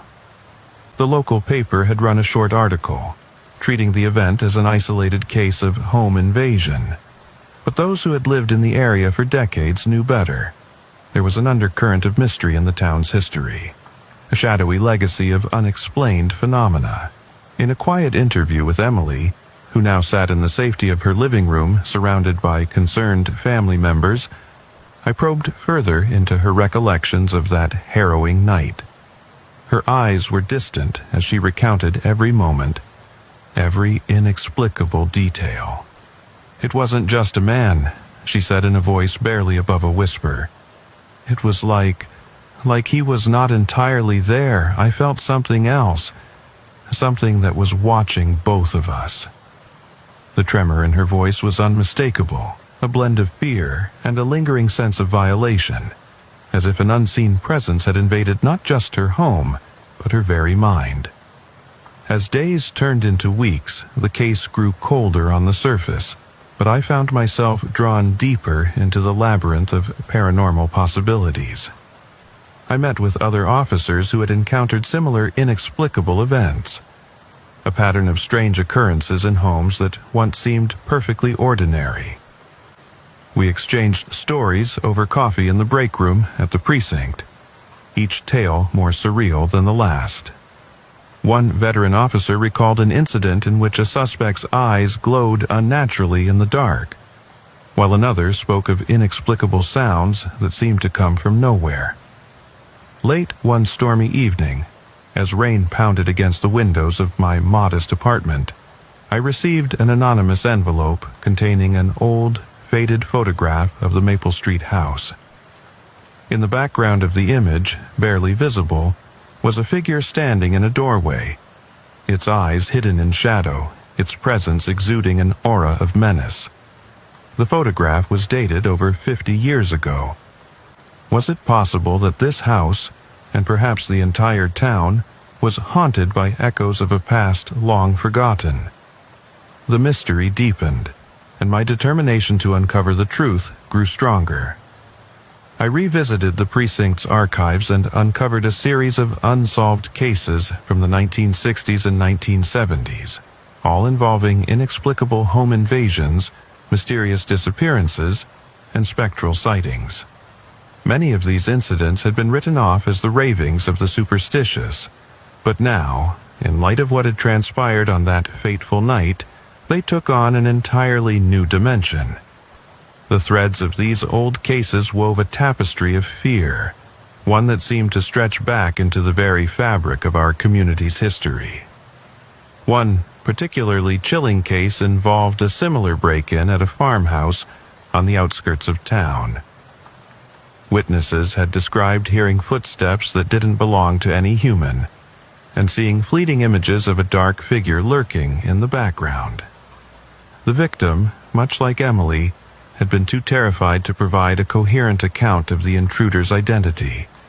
Instead, she spoke of an oppressive presence, a shadow that seemed to emanate pure malice. The uncanny parallels between that incident and the Maple Street event could no longer be ignored. Late one night, compelled by a mixture of professional duty and personal obsession, I returned once more to the scene at Maple Street. The house, now cloaked in a heavy fog that blurred the line between reality and nightmare, loomed before me like a relic from another era. Inside, every creak of the floorboards and every whisper of the wind seemed laden with meaning. I meticulously combed through each room, looking for any sign, a misplaced object, a hidden clue that might unravel the mystery. In the dim light of a single flickering bulb, I noticed strange symbols etched into the wooden frame of the broken window. Symbols that I later discovered bore a resemblance to ancient sigils tied to occult practices. My investigation led me to consult with local historians, and even a retired detective who had spent years studying unsolved paranormal cases. Each conversation only added to the layers of intrigue. "There's a history to this place," the old detective had murmured gravely. "A history of secrets and darkness that many would rather forget." The more I learned, the more it became clear that the event on Maple Street was not an isolated incident. It was part of a larger pattern of inexplicable happenings that had haunted our community for decades. The deeper I dug, the more I began to question the boundaries between the natural and the supernatural. Was it possible that somewhere between the tangible world of law enforcement and the intangible realm of the unknown, there existed a bridge, a gateway through which a malevolent force could pass? My thoughts often returned to that chilling moment when I had commanded the intruder to come out from under the bed. The image of his hollow, haunted eyes and the eerie calm with which he had emerged from the darkness remained seared into my memory. It was as if he were an emissary from a realm that defied logic, a messenger of a horror that lurked just beyond the veil of our understanding. As I pieced together the fragmented testimonies, the spectral photograph, and the historical records, a disquieting theory began to take shape. The paranormal elements of the case, the spectral figure, the strange symbols, and the inexplicable memories suggested that the true intruder might not have been a conventional criminal at all. Instead, it seemed that a dark, supernatural force had found a foothold in our world, using the guise of a break-in to hide its true intent. This revelation was as terrifying as it was inexplicable. Now, with the investigation seemingly at a standstill, and the official records marking the Maple Street incident as a bizarre anomaly, I was left with more questions than answers. What exactly had drawn Calvin Monroe, and perhaps countless others, to these haunted thresholds? And what role did the seemingly innocent suburban homes play in this shadowy narrative? The deeper I delved, the more I felt the pull of an unseen, malignant force that lurked in the forgotten corners of our collective memory. One final, unsettling detail haunted my every thought. The possibility that the house on Maple Street might still be a portal, a place where the boundaries between our world and the realm of the paranormal were perilously thin. Even as I filed my report and documented every piece of evidence, I couldn't shake the notion that something was watching, waiting for the next opportunity to step through. The investigation remains open, shrouded in mystery and unanswered questions. I continue my search for truth, driven by a commitment to protect the innocent and a relentless need to understand the forces at play. But as each new lead unfolds, I am left with the chilling realization that some mysteries may be too vast, too dark, and too deeply woven into the fabric of our history to ever be fully unraveled. It was a night when the darkness seemed to seep into every crevice of the city. A chill wind whispered secrets through the streets of a quiet suburban neighborhood in upstate New York. Officer Michael "Mike" Harlan, a seasoned policeman with a calm yet resolute demeanor, was on his usual night shift. Alongside his longtime partner, Steve Donovan, both of them veterans of military service, their minds were trained to handle the unexpected. However, nothing in their years of service had prepared them for the call that would soon shatter the veneer of routine. The pager in Mike's pocket vibrated with a static-laden urgency that pierced the silence of the night.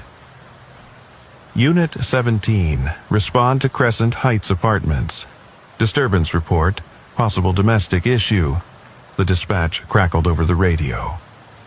Crescent Heights was a sprawling apartment complex known for its mix of families, transient residents, and the occasional odd complaint that most nights were brushed off as mere eccentricities of urban life.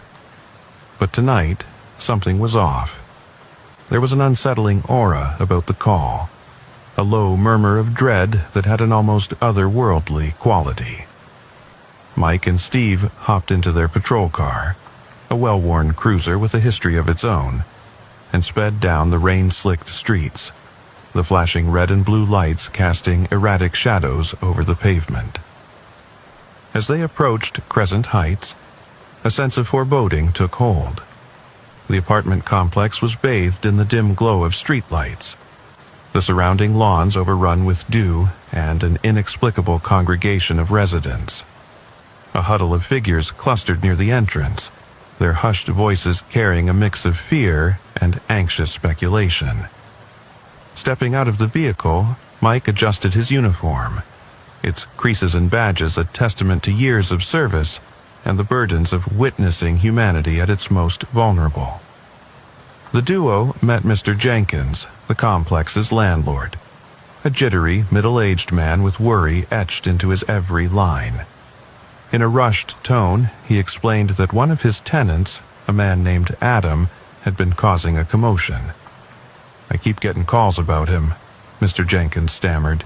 "He's been acting strange. I saw water spilling out from his door. I thought it was just a leak, but it seems like there's more to it." There was something in Mr. Jenkins' eyes, a mixture of concern and helplessness, that made both officers exchange a brief, knowing glance. Crescent Heights, with its aging infrastructure and myriad of forgotten secrets, was no stranger to minor disturbances, but this was different. The sound of running water was unmistakable. It was not the soft drip of a faulty faucet, but a constant, overwhelming roar that hinted at hours of uncontrolled flooding. As Mike and Steve entered the building, they were greeted by an eerie silence, punctuated only by the relentless gushing of water cascading down the staircase. The hallways, usually adorned with photographs of smiling residents and pastel-colored bulletin boards, were transformed into an unsettling canvas of chaos. The water, unrestrained and merciless, was swallowing the space whole. Despite the surreal nature of the scene, both officers maintained a professional demeanor. Their eyes scanned every detail, every shadow, as if expecting the night itself to come alive. Ascending the staircase, the sound grew louder with every step, each splash echoing against the worn wallpaper and dented metal.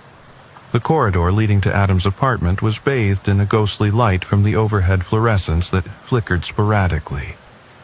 With measured caution, they reached the door where the torrent of water was most intense. Mike knocked firmly, his voice steady as he called out, "Adam, it's the police. Are you all right?" Seconds ticked by with no answer, then another, until the pressing silence was broken by the sound of creaking wood. It was clear to both officers that whatever was unfolding behind that door was not a mere domestic disturbance, but something that defied explanation.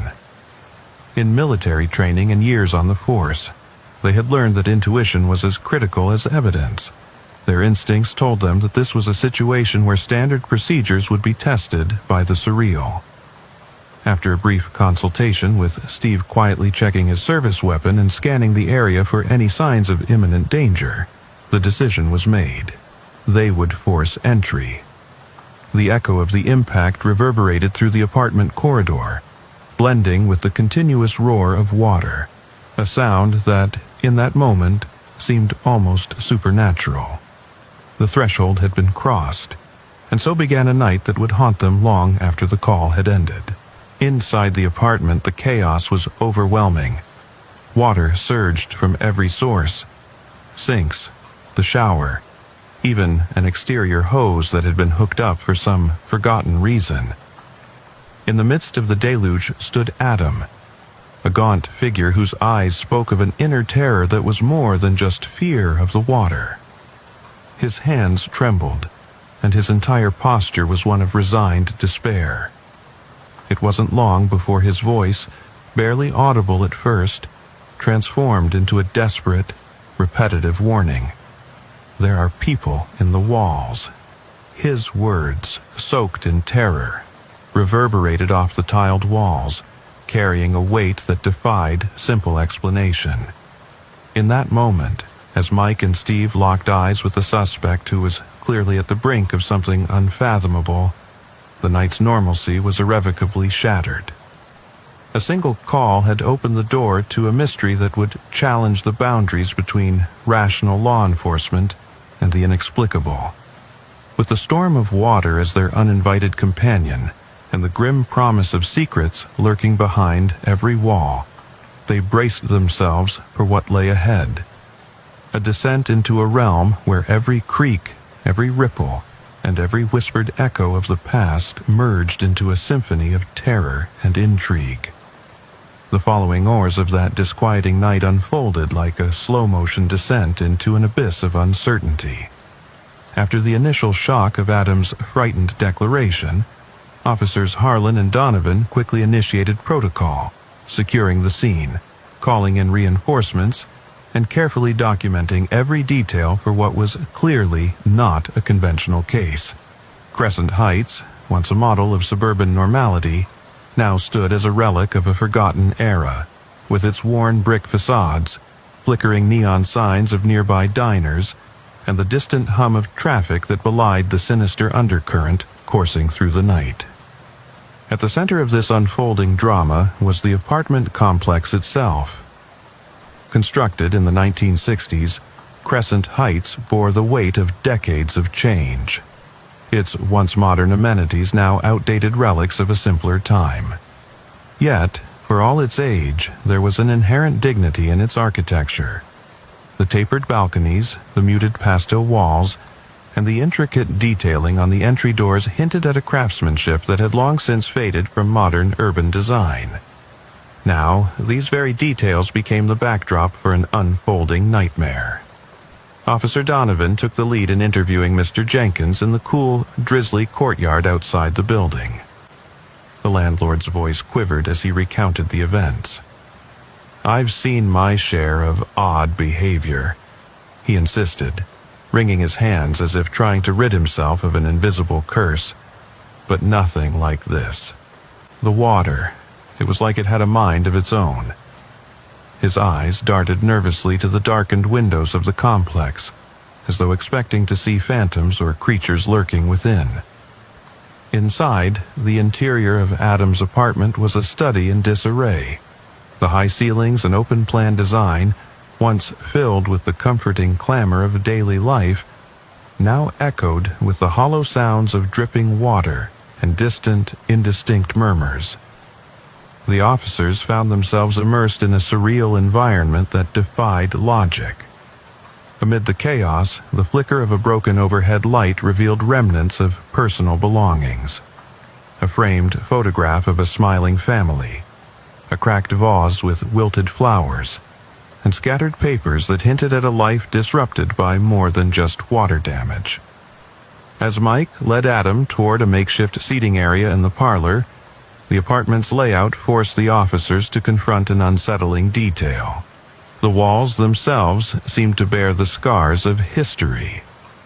Faded wallpaper, peeling at the edges, bore patterns reminiscent of an era when optimism reigned and every home was a sanctuary. But tonight, that same wallpaper now provided a canvas for eerie stains and shadowy shapes that seemed to writhe when caught in the flickering light. In an adjacent room, Officer Donovan's investigation took a more macabre turn. While methodically checking each door, he discovered a peculiar anomaly in one of the bedrooms. A faint, almost imperceptible line ran vertically across the wall.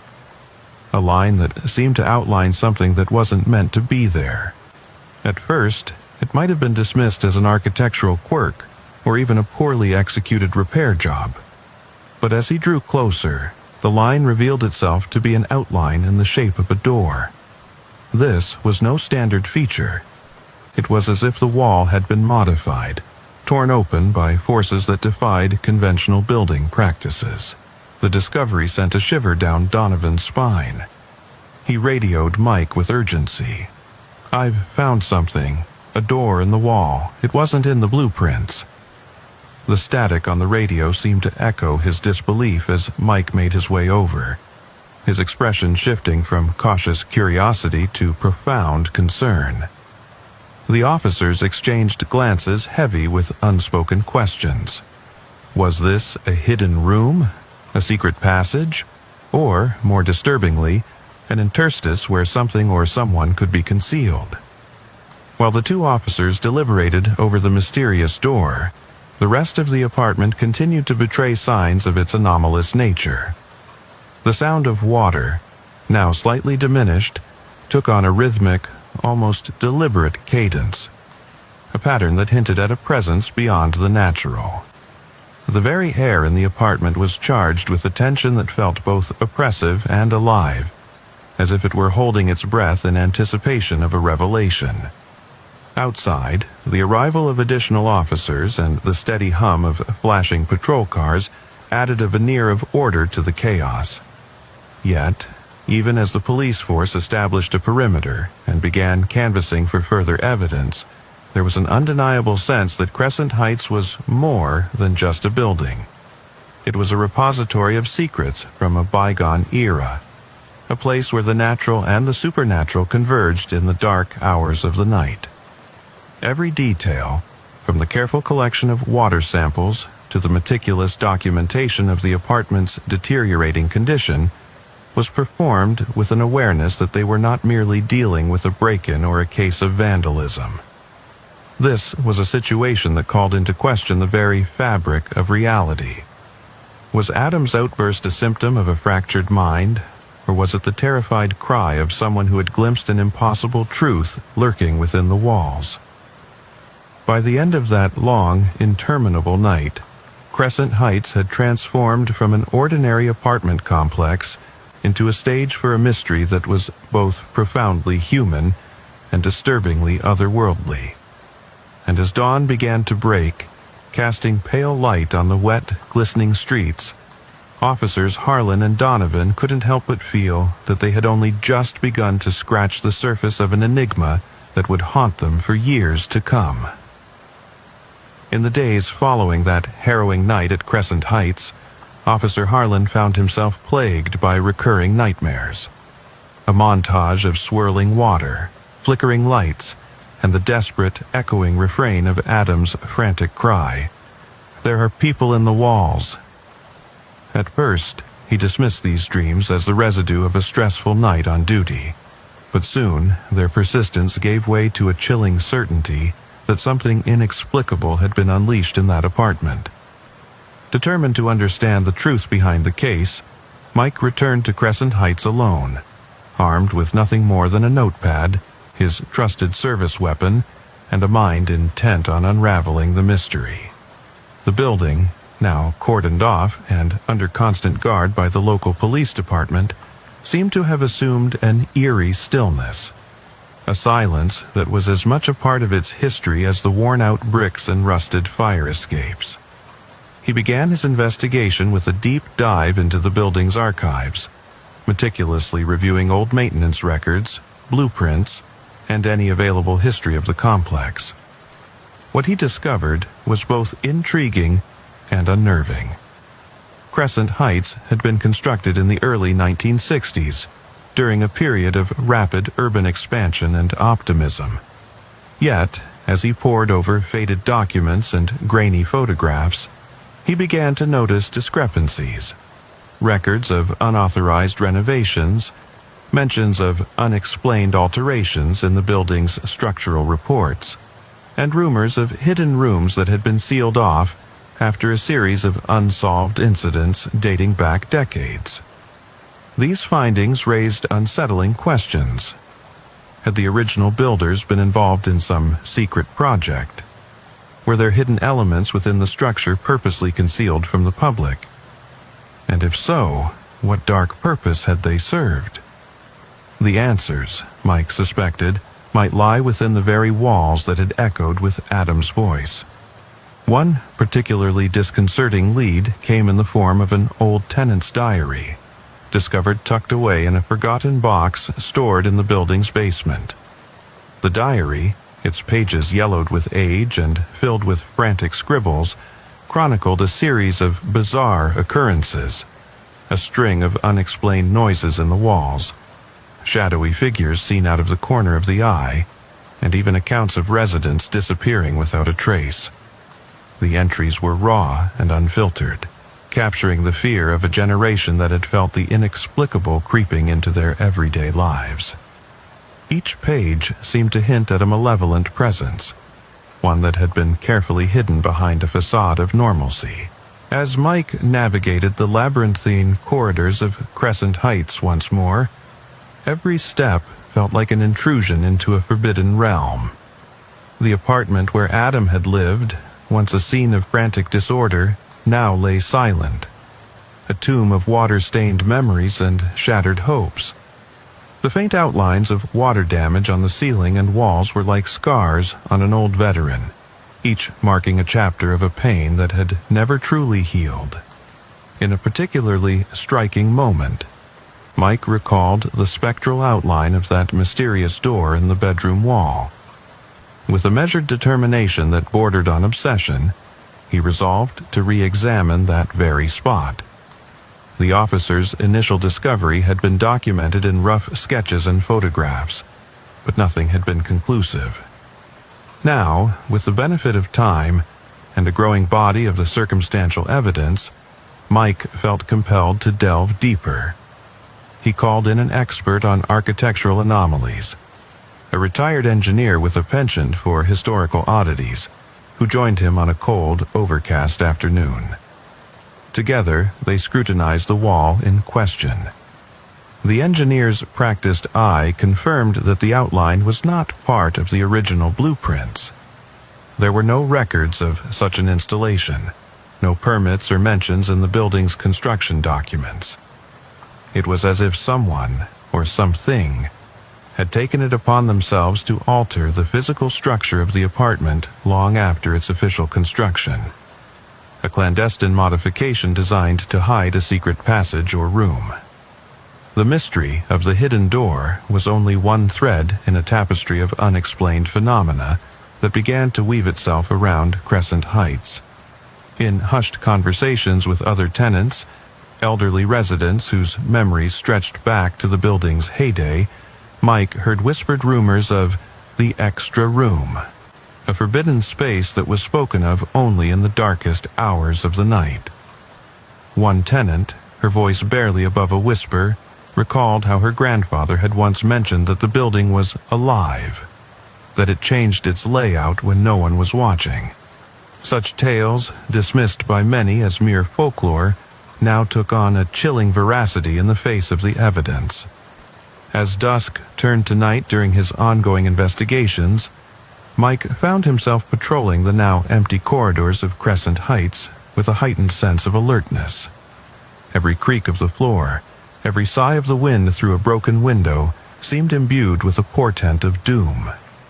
He documented every irregularity, every whisper of sound, with painstaking detail, his notepad filling with notes that chronicled not only the physical evidence, but also the intangible aura of fear that seemed to hang like a shroud over the building. It was during one of these solitary patrols that Mike experienced a moment that would haunt him forever. In the silence of an unoccupied hallway, he heard a faint, rhythmic tapping, a sound that resembled someone, or something, knocking from the inside of a wall. Frozen in place, he listened as the tapping grew louder, more insistent, as if it were trying to communicate a message. The sensation was not merely auditory, it was visceral.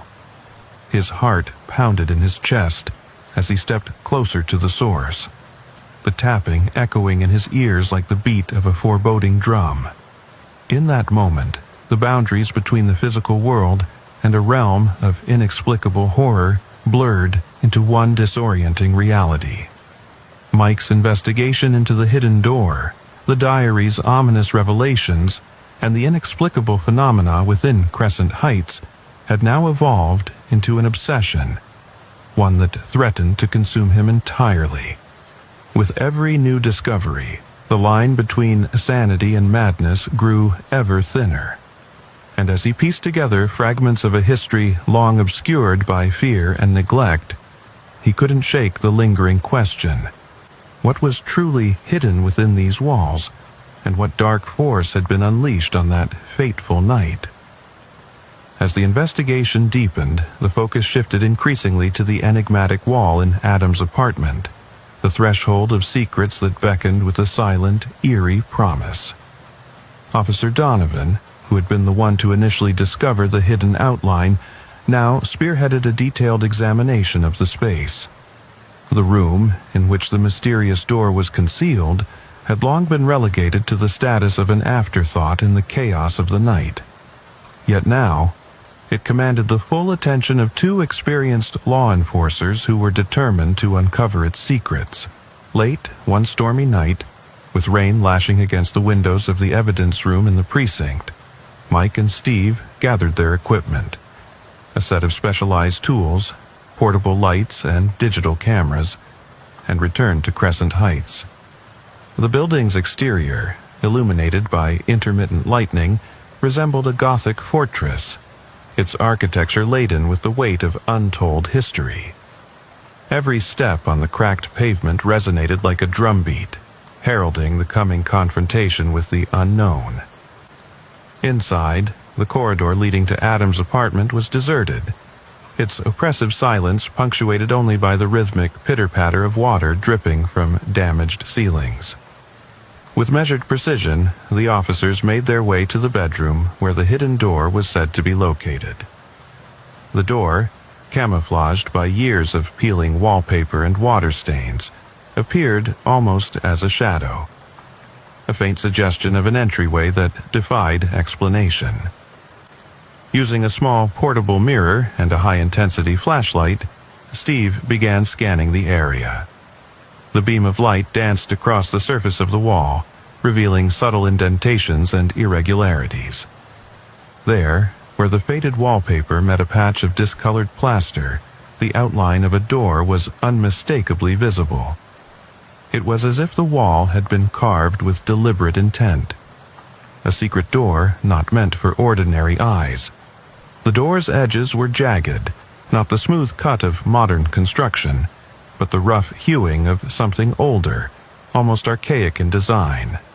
"Mike, look at this," Steve said in a hushed tone that betrayed his mounting apprehension. "This isn't just some renovation or repair job. It looks intentional." His voice was laced with an urgency that was hard to ignore. Mike leaned in, his eyes narrowing as he scrutinized the markings. Every crack and crevice seemed to pulse with a life of its own, as though the door were a living entity guarding the secrets behind it. The officers carefully documented every detail with photographs and notes. Their flashlights revealed an unsettling texture on the surface. an almost organic pattern that seemed to writhe in the flickering light. It was as if the very wall was a canvas for an ancient, cryptic script, one that had been hidden in plain sight for decades. The realization was both fascinating and horrifying. Who had built this door? And more importantly, what lay beyond it? With the arrival of additional forensic experts and building inspectors later that week, Crescent Heights became a hive of activity. The police department, local historians, and even paranormal investigators were drawn into the mystery. Among the experts was Dr. Eleanor Reed, a noted architectural historian with a specialization in mid-century structures. Her expertise lent an air of scholarly gravitas to the investigation. "I've seen my share of hidden rooms and secret passages," she remarked during one lengthy interview, "but this is unlike anything I've encountered. The craftsmanship here suggests a design that predates modern building methods, possibly hinting at a purpose far removed from mere residential convenience." Dr. Reed's research led her to old construction records and obscure references in municipal archives. According to a faded blueprint tucked away in a long-forgotten file, Crescent Heights had undergone an unapproved renovation during the 1970s, a renovation that had been quickly covered up by subsequent repairs. The records mentioned unauthorized modifications and non-standard wall installations, but provided no further detail. It was as if the building's history itself was shrouded in a veil of secrecy, designed to keep its true nature hidden from public scrutiny. For weeks, the investigation into the hidden door evolved into a full-scale operation. Mike and Steve spent countless hours in the precinct, poring over historical documents, interviewing former tenants, and analyzing the physical evidence. They discovered that the area of the building where the door was located had a troubled past. Neighbors recalled eerie sounds and unexplained lights emanating from that wing of the complex, and some even whispered of a presence that lurked in the walls, a specter or force that could manipulate the physical world. During one particularly tense session in the evidence room, Officer Donovan recounted the moment he had first encountered the door's outline. "It was as if the wall was trying to speak to me," he confessed, his voice thick with emotion. "Every time I looked at it, I could almost see a shape, a form that wasn't there before." His words were met with a heavy silence, as if everyone in the room understood that this was no ordinary case of structural decay or vandalism. Late into the night, as rain battered the precinct's windows, Mike's thoughts returned to that fateful moment in Adam's apartment. The memory of Adam's terrified cry, repeating the same phrase until it nearly tore his voice apart, haunted him still. What if the door wasn't merely a secret passage, but a portal to something far darker? What if the people in the walls were not the product of a deranged mind, but rather emissaries from a realm that defied conventional understanding? In the final analysis, the hidden door remained an enigma. The physical evidence pointed to deliberate construction, a clandestine addition to an otherwise standard building.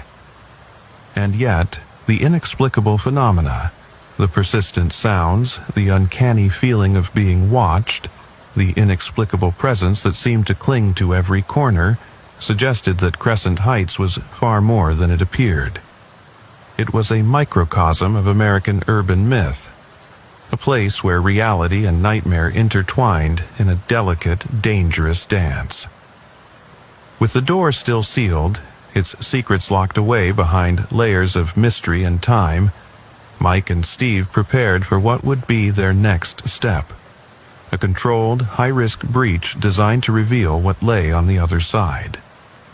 But as they set the stage for this daring operation, neither officer could shake the profound sense of foreboding. They knew that once the door was opened, the boundary between the known and the unknown would crumble, and the consequences could be as terrifying as they were irreversible. When dawn finally broke over Crescent Heights, it found the building shrouded in an eerie calm. In the days and weeks that followed, the atmosphere of that once familiar apartment complex was irrevocably altered. The high-risk operation to breach the hidden door was set in motion with all the precision and caution of a military mission. Officers Mike Harlan and Steve Donovan, accompanied by a team of forensic specialists and tactical support, prepared to confront the unimaginable. The plan was simple in theory: secure the area, disable any potential hazards, and force open the hidden door to reveal its secrets. In practice, however, the operation was a delicate balancing act between the rational procedures of law enforcement and the inexplicable dread that permeated every inch of the building. Under the dim glow of pre-dawn light, the team gathered in the corridor outside the apartment. Every face was etched with determination, but behind each determined gaze lay an undercurrent of uncertainty, a silent acknowledgement that what they were about to face might transcend the boundaries of earthly reason. The assault team approached the wall where the mysterious door lay concealed. With the precision of a well-drilled unit, they set up portable lights and carefully placed a series of cameras to document every moment of the procedure. The atmosphere was taut with tension, the air charged with a static energy that seemed to hint at an impending storm. As the lead technician readied the tools to dismantle a portion of the wall, a sudden, inexplicable noise echoed through the corridor. A soft, rhythmic tapping that resonated like a heartbeat from deep within the structure. For a long, harrowing moment, time seemed to stand still. The officers exchanged wary glances, their instincts screaming that this was more than a simple structural anomaly. Then, with deliberate caution, the technician began to remove a section of the wall panel. As the old plaster gave way, a narrow opening emerged, an opening that exuded an oppressive chill, as though the very air behind it were laden with centuries of untold secrets. What they found on the other side defied every conventional explanation. In the cramped, hidden space, 3 figures huddled together in unnatural silence, their eyes reflecting a cold, unyielding stare. Their faces, painted with cryptic symbols and patterns that evoked images of ancient rituals, bore an uncanny resemblance to depictions of mythological beings that had long been relegated to the realm of folklore. The figures did not resist, they simply stared, as if trapped in a trance between 2 worlds. The officers' training and discipline took over. With firm commands, they ordered the 3 individuals to step out into the light. There was no visible struggle, only a quiet, almost resigned compliance that sent shivers down the spines of all present. As the suspects were led away in handcuffs, a palpable silence fell over the scene. A silence that spoke of a mystery that was far from solved. In the aftermath, the investigation took on an entirely new dimension. While the 3 detainees were processed through the legal system, the more perplexing questions remained. Who were these individuals? What was their connection to Adam and to the hidden workings of Crescent Heights? Rumors began to swirl that they were linked to a secretive cult operating in the remote woodlands beyond the city. A cult that preyed on the vulnerable, targeting those with fractured minds and troubled pasts. According to whispers among local residents, the cult's influence had been felt in the area for decades, a malignant force that used psychological terror to ensnare its victims. In lengthy interrogations, the suspects offered little in the way of coherent explanation. Their responses were cryptic, laden with references to the Great Awakening and the voices behind the walls. Even as the detectives attempted to piece together a timeline, inconsistencies emerged that only deepened the enigma. Meanwhile, Adam, whose life had been irrevocably altered by that night, was given medical care and placed under psychological evaluation. His fragmented recollections of the events painted a picture of a man caught between 2 realities, one governed by water and sanity, the other by shadowy figures and whispered incantations.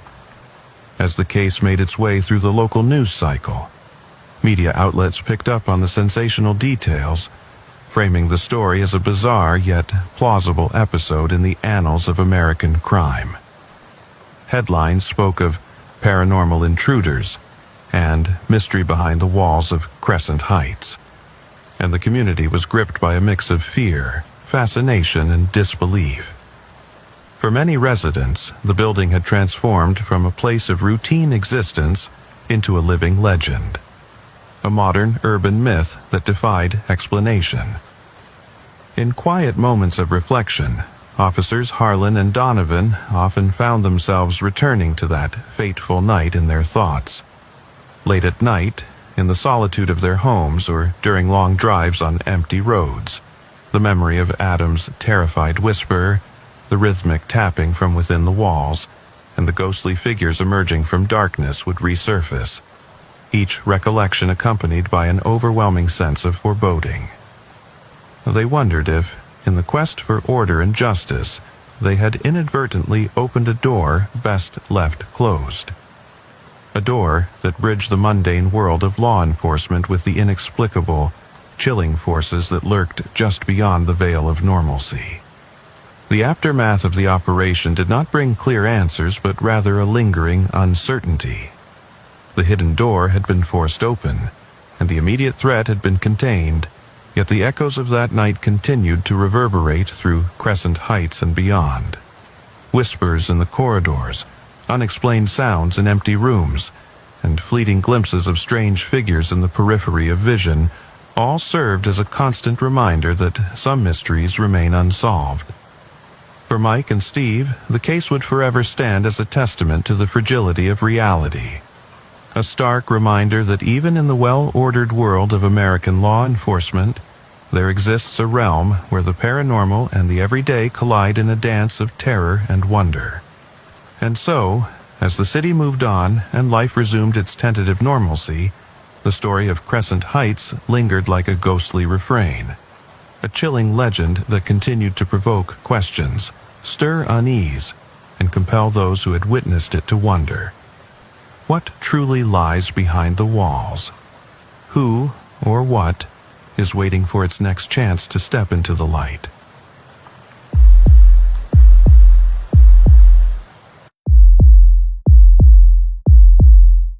Officer James "Jim" Calloway had been patrolling the backroads of Floyd County, Georgia, for nearly 20 years, and in all that time, nothing had prepared him for the night that would come to haunt his every waking moment.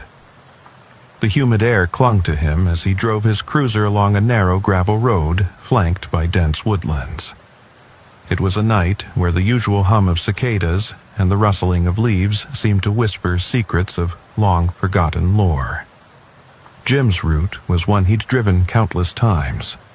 Familiar turns, reliable landmarks, and the occasional solitary farmhouse punctuating the darkness. Yet, as he cruised down that lonely road, an unsettling sensation crept over him. There was an abnormal stillness, as if the forest itself were holding its breath. The only light was the pale glow of his dashboard and the intermittent flash of his headlights, which cut swaths through the enveloping darkness. It all began when he spotted a sudden fleeting movement on the left side of the road. A shadow, too swift to decipher, darted into the woods. In that instant, his pulse quickened. Without hesitation, Jim slowed his cruiser, switching on his high-beam lights. The beams danced over the treetops and undergrowth, illuminating nothing but the thick silhouettes of ancient oaks and pines. The figure was gone, swallowed by the darkness as if it had never existed. A mix of professional duty and instinct drove him to investigate further. He parked his cruiser on the shoulder and stepped out into the night, his boots crunching on the gravel. Every sense was on high alert. His eyes darted from shadow to shadow, and his hand hovered near his holstered service weapon. The woods around him were both eerily familiar and disturbingly alien, as if the natural order had been subtly rearranged for reasons he couldn't fathom. Jim moved cautiously, his flashlight slicing through the murk. He noted the minutiae, the strange pattern of broken twigs, a faint trail that diverged from the expected path, and the overwhelming silence that cloaked the area. The sensation of being watched was palpable, yet there was no sound of life apart from his own measured breathing. Every step into that forested expanse felt like trespassing into a realm where the rules of reality were no longer absolute. It was then that a snapping sound, a sharp, crisp break of a branch, echoed from behind a massive oak. Jim's heart pounded in his chest. In that split second he thought of retreat, of bolting back to the safety of his cruiser. But his duty, tempered by a seasoned resolve, anchored him in place. "Show yourself," he commanded, his voice strong yet betraying a hint of the fear that churned within him. The command hung in the air, unanswered, until a figure emerged from behind the trunk. The individual was clad in dark clothing and wore a featureless mask that obscured any hint of identity. The stranger's movements were measured, almost ritualistic, as they stepped into the narrow beam of Jim's flashlight. The officer's training kicked in. Raising his voice, he demanded, "Raise your hands, remove your mask, and step forward slowly." The figure hesitated, complying only partially by lifting their arms. The mask, however, remained firmly in place. A palpable tension filled the clearing. Jim's mind raced with scenarios. A criminal on the run, an actor in a prank, or something altogether more sinister. Before he could issue another order, a low murmur of footsteps resonated from his right. A sound that was both deliberate and disconcerting. His instincts screamed danger. With practiced precision, Jim drew his firearm, his eyes scanning the darkness for additional threats. "Everybody, come out, hands up," he bellowed, his voice reverberating off the trees like a clarion call. In that moment, the night transformed into a stage for an unfolding nightmare. The masked figure on the left gave a furtive glance to the side, and then another figure materialized from the shadows. A second masked individual. This one carrying what appeared to be a menacing axe. The beam of Jim's flashlight revealed nothing but the cold, unyielding determination in the stranger's eyes. Yet, before Jim could even process this new development, the sound of approaching footsteps intensified all around him. Slowly, the realization set in. He was surrounded. Figures began to emerge from the dense forest, forming a near-perfect circle around him. There were at least 10 masked individuals in total, their presence an ominous threat in the otherwise placid darkness. Some carried crude weapons, a mix of axes and heavy clubs, while others simply watched, their expressions hidden behind masks that seemed to belong to a dark cult rather than any conventional criminal. With his back to the only exit, Jim's instincts flared with primal fear, but he maintained a semblance of control. The surreal spectacle was like a scene from a horror film, a scene that, until now, had only existed in whispered legends and roadside ghost stories. Time seemed to slow as the masked figures closed in, the air thick with an unspoken menace.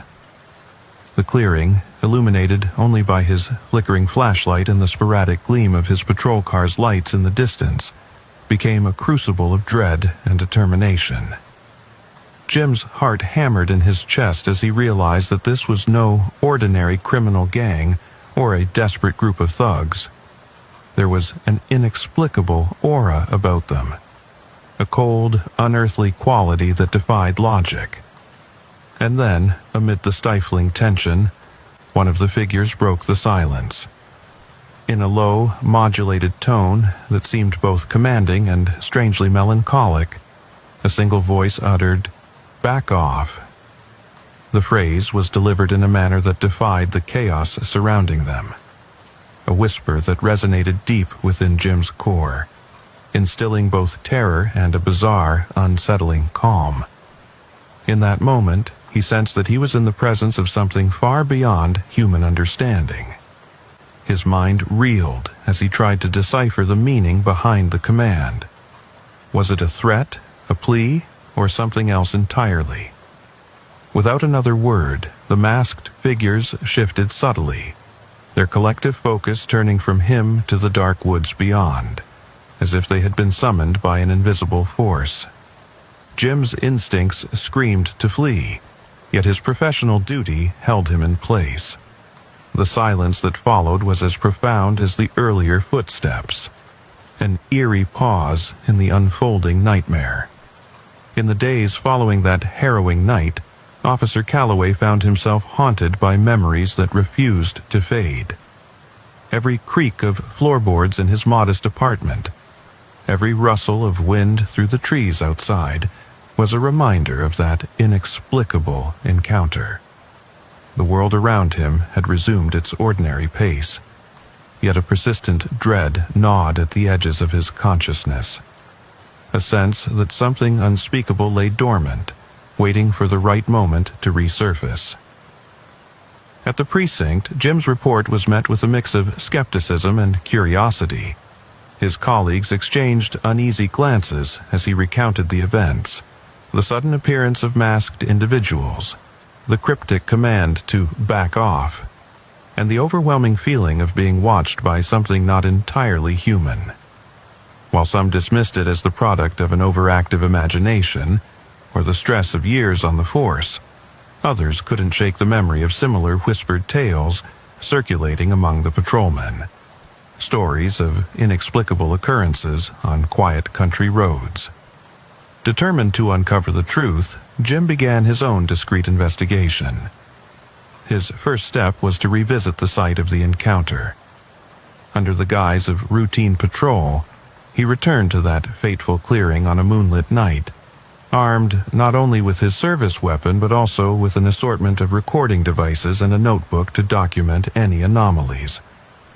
The woods, bathed in silver light from the full moon, appeared at once both familiar and transformed. A labyrinth of twisting paths and shadowed clearings that seemed to pulse with a hidden life. For hours, he wandered through the dense foliage, retracing his steps and observing every subtle detail. The ground was soft with decayed leaves, and the air was heavy with the scent of damp earth and pine. There was an almost palpable energy in the night, a low hum, as though the forest were alive with murmurs of ancient rituals. At times, Jim thought he could see movement just beyond the edge of his vision, only to find nothing when he turned his head. Every now and then, the distant sound of hushed voices or a stray footstep would send a jolt through his body. He set up a small station near the clearing, carefully positioning a digital recorder on a rock and leaving a camera on a tripod aimed at the darkest part of the forest. Night after night he returned, each time gathering a few more pieces of an enigmatic puzzle. Yet, the more he delved into the mystery, the more he began to suspect that the encounter was not an isolated incident, but rather part of a larger occult tapestry woven into the fabric of these woods. Jim's investigation soon led him to old records and local legends. At the county library, buried in dusty files and yellowed newspaper clippings, he uncovered tales of disappearances, strange cult sightings, and unexplained phenomena in remote parts of Floyd County. One article, dated back to the early 1970s, recounted a series of events eerily similar to his own experience. A string of reports by local law enforcement of masked figures emerging from the woods, leaving behind only whispers and unanswered questions. The article hinted at an underground society rumored to perform ritualistic ceremonies in secluded clearings, their motives shrouded in mystery and fear. Haunted by these findings, Jim began to notice subtle changes in his own life. Late-night phone calls with nothing but static, shadowy figures glimpsed in the rearview mirror during routine drives, and an ever-present feeling of being followed. all seemed to be linked to that chilling encounter. Even his dreams were no longer his own. They were invaded by nightmarish visions of a dark congregation, their masked faces contorted in silent prayer as an unseen force directed their every move. One particularly restless night, as the wind howled outside and the clock ticked past midnight, Jim received an anonymous tip. The message, scrawled in uneven handwriting, read, "The answers you seek lie beneath the silvered leaves and the whispering pines. Beware the call of the night, for not all who wander return unchanged." This cryptic note intensified his determination. It was as if someone, or something, wanted him to dig deeper, to reveal a secret that had long been concealed by the passage of time and the dense canopy of the forest. The investigation took an unexpected turn when Jim encountered a local historian, Ms. Eleanor Pratt, who had spent decades chronicling the folklore and hidden histories of rural Georgia. In her cluttered study filled with maps, old photographs, and handwritten journals, Eleanor recounted accounts of an enigmatic group known only by whispers, a secretive assembly that had, for generations, operated in the fringes of society. According to her, these people were not mere criminals. They were custodians of an ancient, forgotten ritual that blurred the line between life and death, reality and the supernatural. Their gatherings, often marked by eerie silence and inexplicable occurrences, had left scars on the local community that ran deep and unhealed. As Eleanor spoke, Jim felt a resonance with every word, a confirmation that his own brush with the unknown was but one thread in a vast, tangled tapestry. The historian's voice, soft yet unwavering, described how the group had been rumored to meet at specific times of the year, coinciding with rare celestial events. Their rituals were said to invoke forces beyond human comprehension, forces that could manipulate the very fabric of reality. She warned him that delving too deeply might not only endanger his career, but his very soul. With each new piece of evidence, the boundaries between the natural and the supernatural began to blur for Jim. He documented eerie sounds on his recorder, a faint chant that could barely be discerned over the rustling leaves and distant animal calls. His camera captured fleeting images of figures that vanished before they could be properly identified. And in the dead of night, when he sat alone in his car, the static on the radio would occasionally morph into garbled voices that seemed to whisper his name. The enigma of the woods grew ever more oppressive. In the days that followed, Jim found himself unable to shake the feeling that he was being drawn inexorably toward a final, terrible revelation. Every mundane detail of his daily routine became infused with an undercurrent of paranoia. The quiet moments before dawn were spent rewatching the grainy footage on his camera and re-listening to the distorted recordings, desperate to decipher a hidden message that lurked beneath the surface of static. On one fateful night, driven by a mixture of dread and determination, Jim returned to the clearing for what he hoped would be the final chapter in his investigation. The full moon cast an ethereal glow on the treetops, and the forest seemed to breathe around him. As he neared the spot where the masked figures had once encircled him, a dense fog began to roll in, obscuring his vision and muffling the sounds of the night. His heart pounded as the silence deepened into a foreboding hush. There, in the midst of the swirling mist, he discerned a subtle formation of figures standing in a deliberate pattern. They were arranged in a circle, their silhouettes barely distinguishable in the fog, yet their presence was unmistakable.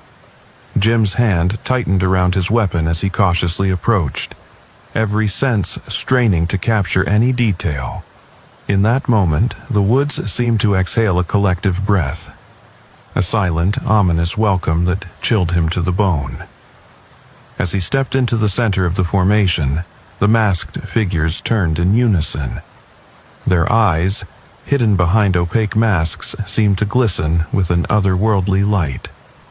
The leader of the group, a taller figure whose presence dominated the circle, stepped forward and, without a word, extended a hand as if offering a benediction or a warning. In that single, unspoken gesture, Jim felt an overwhelming force of both dread and familiarity. It was as if the forest itself were communicating, urging him to understand that some mysteries were meant to remain unsolved. The night wore on in a slow, agonizing dance of tension and revelation. Jim could only stand and watch as the masked assembly performed what appeared to be a ritual, a series of deliberate movements that resonated with ancient symbolism and an arcane rhythm that defied explanation. Every gesture, every subtle shift in the air, seemed to signal that the boundary between this world and something else was thinning, that the time had come for a final reckoning.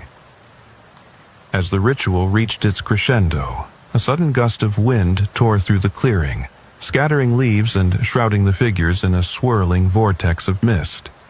The moment was as fleeting as it was profound. Before Jim's eyes, the assembly dissipated into the night, leaving him alone with the lingering echoes of whispered chants and an implacable sense that the true purpose of their gathering was still waiting to be revealed. In the weeks that followed, the memory of that night haunted Jim's every waking moment. Sleep became an elusive luxury, haunted by visions of masked figures and cryptic rituals that played out like fragments of a half-remembered nightmare. The incident had upended the very core of his understanding of duty and the limits of human perception. Every call he took, every routine patrol he conducted, was now tinged with the unmistakable specter of that inexplicable encounter. At the precinct, Jim's colleagues noticed a change. The veteran officer, once the epitome of calm professionalism, now harbored an intensity in his eyes. A silent storm of questions and doubts. Rumors began circulating among the ranks. Some whispered that he had seen something that defied the natural order, while others speculated that the stress of years on the force had finally taken its toll. Yet, for Jim, the experience was indisputable. The events of that night were etched into his memory with a clarity that no amount of time could erode. Determined to find closure, Jim pored over every scrap of evidence he had gathered. The grainy footage from his camera, the warped audio recordings that hinted at voices from another realm, and the cryptic note that had set him on his path. Each piece was a fragment of a puzzle that refused to yield a coherent picture. The deeper he delved, the more he realized that the encounter was not an isolated anomaly, but part of a vast, interwoven tapestry of occult occurrences that had plagued the region for decades. Late one evening, as a bitter wind howled through the empty halls of the station, Jim received an unexpected visitor. A man, disheveled yet determined, appeared at his door with evidence that both corroborated and deepened the mystery. The stranger introduced himself simply as Embarquez, a former officer who had long since left the force under murky circumstances. Embarquez recounted his own harrowing encounter on a remote stretch of highway, one that bore an eerie resemblance to Jim's experience, complete with masked figures and inexplicable rituals. The two men spent hours sharing their stories, piecing together the chilling commonalities of their experiences. Embarquez revealed that he had managed to secure access to confidential files from a long-disbanded task force that had investigated paranormal phenomena within law enforcement. The files were damning. They chronicled bizarre events, unexplained disappearances, and a recurring pattern of masked gatherings in secluded areas of rural Georgia. The evidence painted a picture of an underground network, a secret society that operated at the fringes of society, orchestrating rituals that blurred the lines between reality and nightmare. Their presence, it seemed, was not an isolated aberration but an integral part of a dark undercurrent that ran through the region. The files hinted at connections to local folklore, suggesting that these groups might have ancient roots, remnants of traditions brought to America by early settlers who had mingled with native beliefs and superstitions. For Jim, the realization was both terrifying and inescapable. His encounter was but a symptom of a far larger malevolent force at work. Haunted by these revelations, Jim embarked on a personal crusade to expose the truth. Night after night, he revisited the woods, determined to document any further anomalies. He augmented his efforts with state-of-the-art recording equipment and even reached out to a local paranormal investigator known for his controversial theories. Together, they combed through the archives of local lore and combed the forest with an intensity that bordered on obsession. Every rustle of leaves, every echoing footstep became a clue, a thread that might unravel the enigma that had so thoroughly ensnared him. One particularly stormy night, when the sky was a tumult of black clouds and intermittent lightning, Jim found himself back at the clearing where the masked assembly had vanished. The rain fell in relentless sheets, transforming the forest floor into a slick, treacherous expanse.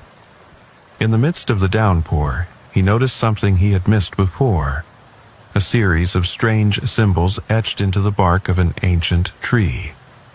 The carvings, worn but unmistakable, depicted a series of interlocking circles and obscure runes. They resonated with the same otherworldly energy he had felt on that fateful night, as if the very tree was a sentinel to the dark, ritualistic practices of the secret society. Armed with his notebook and his unwavering determination, Jim began to decode the cryptic symbols. Hours turned into days as he scoured old texts, consulted with experts in ancient languages, and pieced together fragments of lore that spanned generations. The deeper he delved, the more he became convinced that these symbols were a form of protective ward, or perhaps a means of summoning forces that defied conventional understanding. With each revelation, the sense of dread grew, as though he were drawing ever closer to a threshold from which there might be no return. As the investigation reached its fevered pitch, Jim found himself plagued by nightmares of endless corridors of shadow and cold, unblinking eyes staring from the darkness. His once familiar world had transformed into a landscape of shifting realities, a realm where the lines between duty and despair, rationality and madness, blurred into a singular, haunting vision. The paranormal encounters he had once dismissed as figments of an overtaxed mind now stood as undeniable evidence of a hidden terror, a malevolent presence that lurked just beneath the surface of everyday life. Then, one fateful night, as Jim prepared to leave the precinct after a long day of reviewing his findings, a final, inexplicable occurrence shattered the fragile veneer of normalcy. The station's lights flickered, and the familiar hum of fluorescent bulbs was replaced by an almost imperceptible chanting, a low, rhythmic sound that seemed to emanate from the very walls. The corridors grew unnaturally cold, and the air was thick with a foreboding presence. In that moment, Jim knew that the secret he had been unraveling was about to reveal its true, horrifying nature. A sudden, gut-wrenching chill swept over him as he stepped outside into the rainy night. In the distance, under the sickly glow of a flickering streetlight, he saw them once again. A solitary figure in a dark coat, mask obscuring every feature, standing motionless on the sidewalk. For a fleeting moment, time seemed to stand still. Jim's heart pounded in his chest as he locked eyes with that spectral presence, a silent, unyielding warning that some doors, once opened, can never be closed. With trembling hands and a mind reeling from the cascade of revelations, Jim knew that his life would never be the same. The paranormal network, the secret society that had long lurked in the shadows, had marked him as one of its own, whether as a target, a messenger, or an unwilling witness. As he watched the lone figure dissolve into the stormy darkness, he couldn't help but feel that the true terror was only beginning. The secrets of Floyd County, buried beneath layers of folklore and time, were poised to emerge in ways that would shake the very foundations of what he once believed to be reality. The sun had been missing for over a month, swallowed by an endless, impenetrable darkness that spread like a cold shroud over the small town of Frostford, Maine. Only the weak glow of streetlights and the monotonous howl of the wind slicing through snow-draped fields broke the oppressive gloom. Life in Frostford trudged on, as routine as one could expect in a place where winter's long nights cast everything in perpetual twilight. But during the winter of 1982, that very darkness brought with it an evil that plunged our community into terror. An event that would be documented in local newspapers and whispered about for decades. I am Detective Thomas Berger, and for the past 15 years, I have led the county police in Frostford. In all those years, I'd seen the usual small-town disputes, domestic quarrels, and the occasional mishap involving a lost tourist. Routine, I thought, as I drove alongside my partners, Detective Andy Schmidt and Officer Claudia Johnson, on the snowbound country roads. We knew our people, their customs, and how things were done in this frozen corner of Maine, until that fateful December that altered our history forever.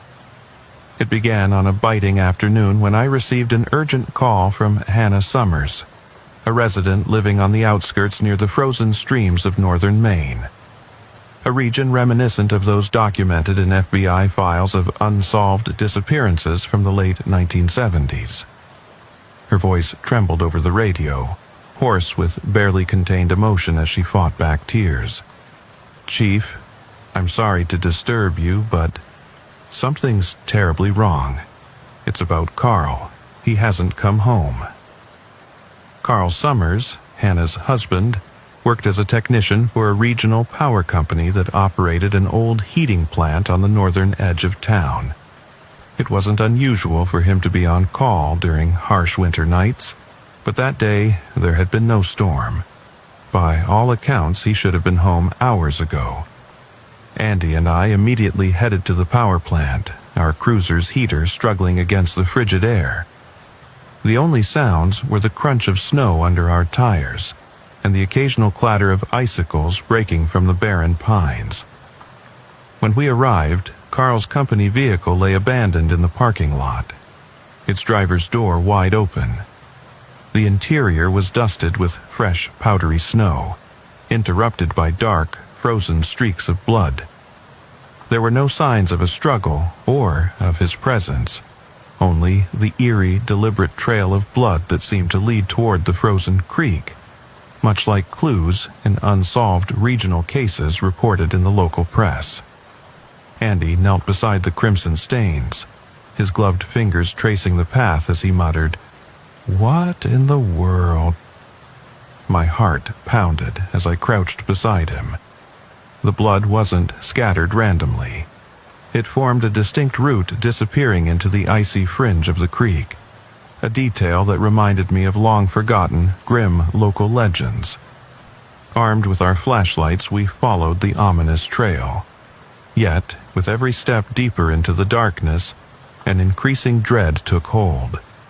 The path ended abruptly at the jagged edge of the frozen stream, with no trace of a body, only more blood, clotted into grotesque clusters and fine lines stretching across the ice. Deep, claw-like scratches marred the surface everywhere. What sort of creature or force could have wrought such devastation? And why had no one reported a growl or a commotion in this isolated part of town? Hannah pleaded with us to keep searching, but there was nothing more to be found. Carl had simply vanished. In the days that followed, more chilling incidents emerged.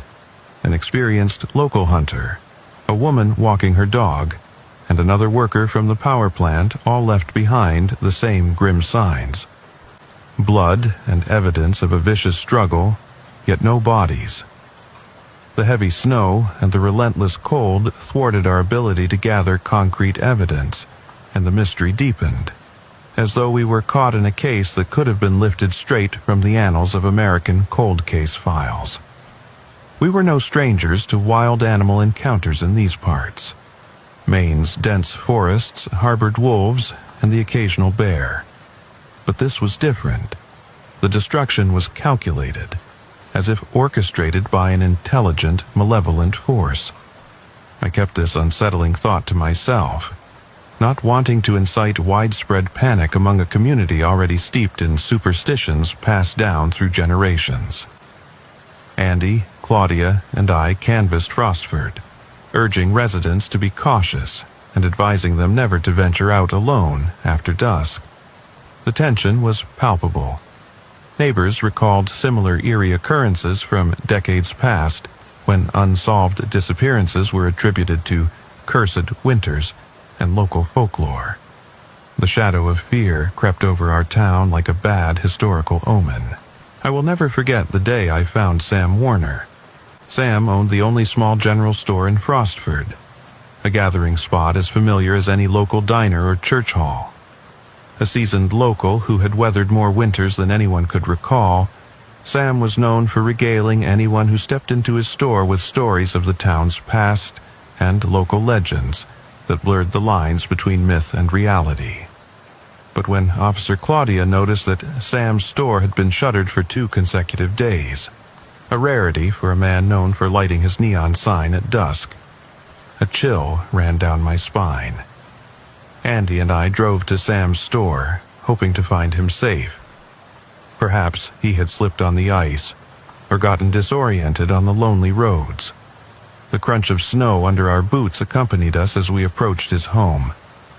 The front door was smashed in, its rusted hinges torn away by violent force, the impact having shattered the doorframe. An acrid mix of old blood and the sterile scent of winter greeted us as we stepped inside. Our flashlights cut through the chaos until we found him. "Sam! Sam, are you here?" I called out into the oppressive silence. In the back room, he lay slumped against a wall, or rather, what was left of him. His chest had been grotesquely torn open, the ribs arranged in a ghastly pattern against the pooling blood on the floor. His wide, vacant eyes stared blankly, as if he had witnessed an otherworldly horror. I later read in the local paper that his case would be one of the most baffling entries in the county records. Andy stifled a cry, covering his mouth in shock. "My God, what happened here?" he murmured, his voice trembling. I knew instantly that this was no ordinary animal attack. It was an act of calculated cruelty, as if a supernatural force had chosen our town for its gruesome signature. That very night, I convened an emergency meeting at the station.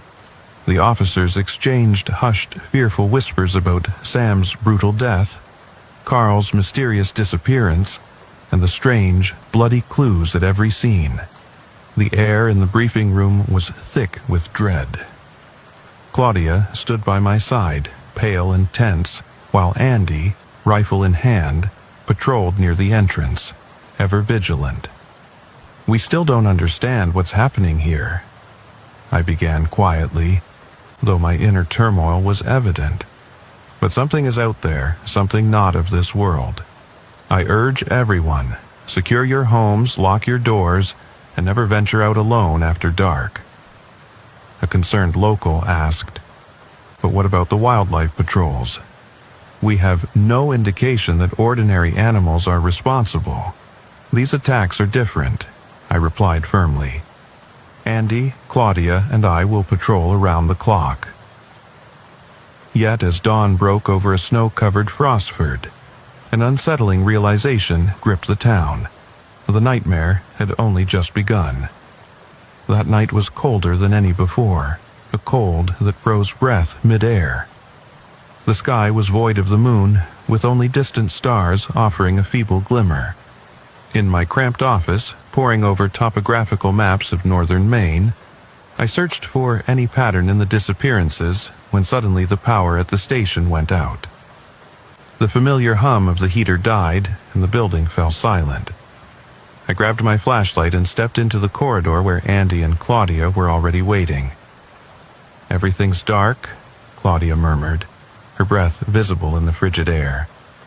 "There are reports of strange movements along the northern edge of town."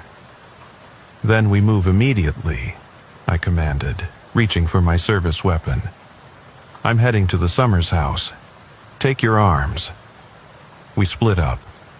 I drove toward the Summers' modest home on the outskirts, where the frozen cliffs of the creek gave way to the dense, foreboding forest. Upon arrival, I noticed the front door gently swaying in the wind. Inside, the place was eerily abandoned, a half-prepared dinner still on the kitchen table, and the back door violently ripped from its hinges. Outside, a trail of blood beckoned me.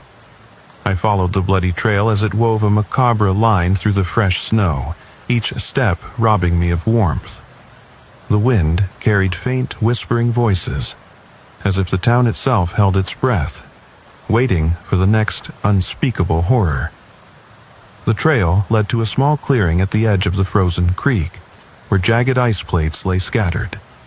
There, amidst the pristine white, lay Hannah. Hannah's body was twisted, her face hidden, and her limbs brutally mangled. Her clothing was torn, and thick bloodstains marred the snow.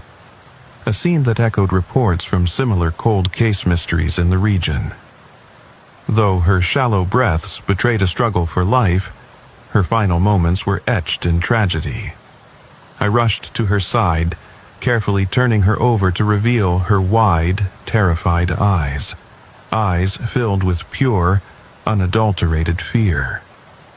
A weak, raspy groan escaped her before an unnatural gurgle silenced her forever. A part of her throat was missing. "Help!" she whispered, her broken hand clinging to my arm with desperate strength. It's still here."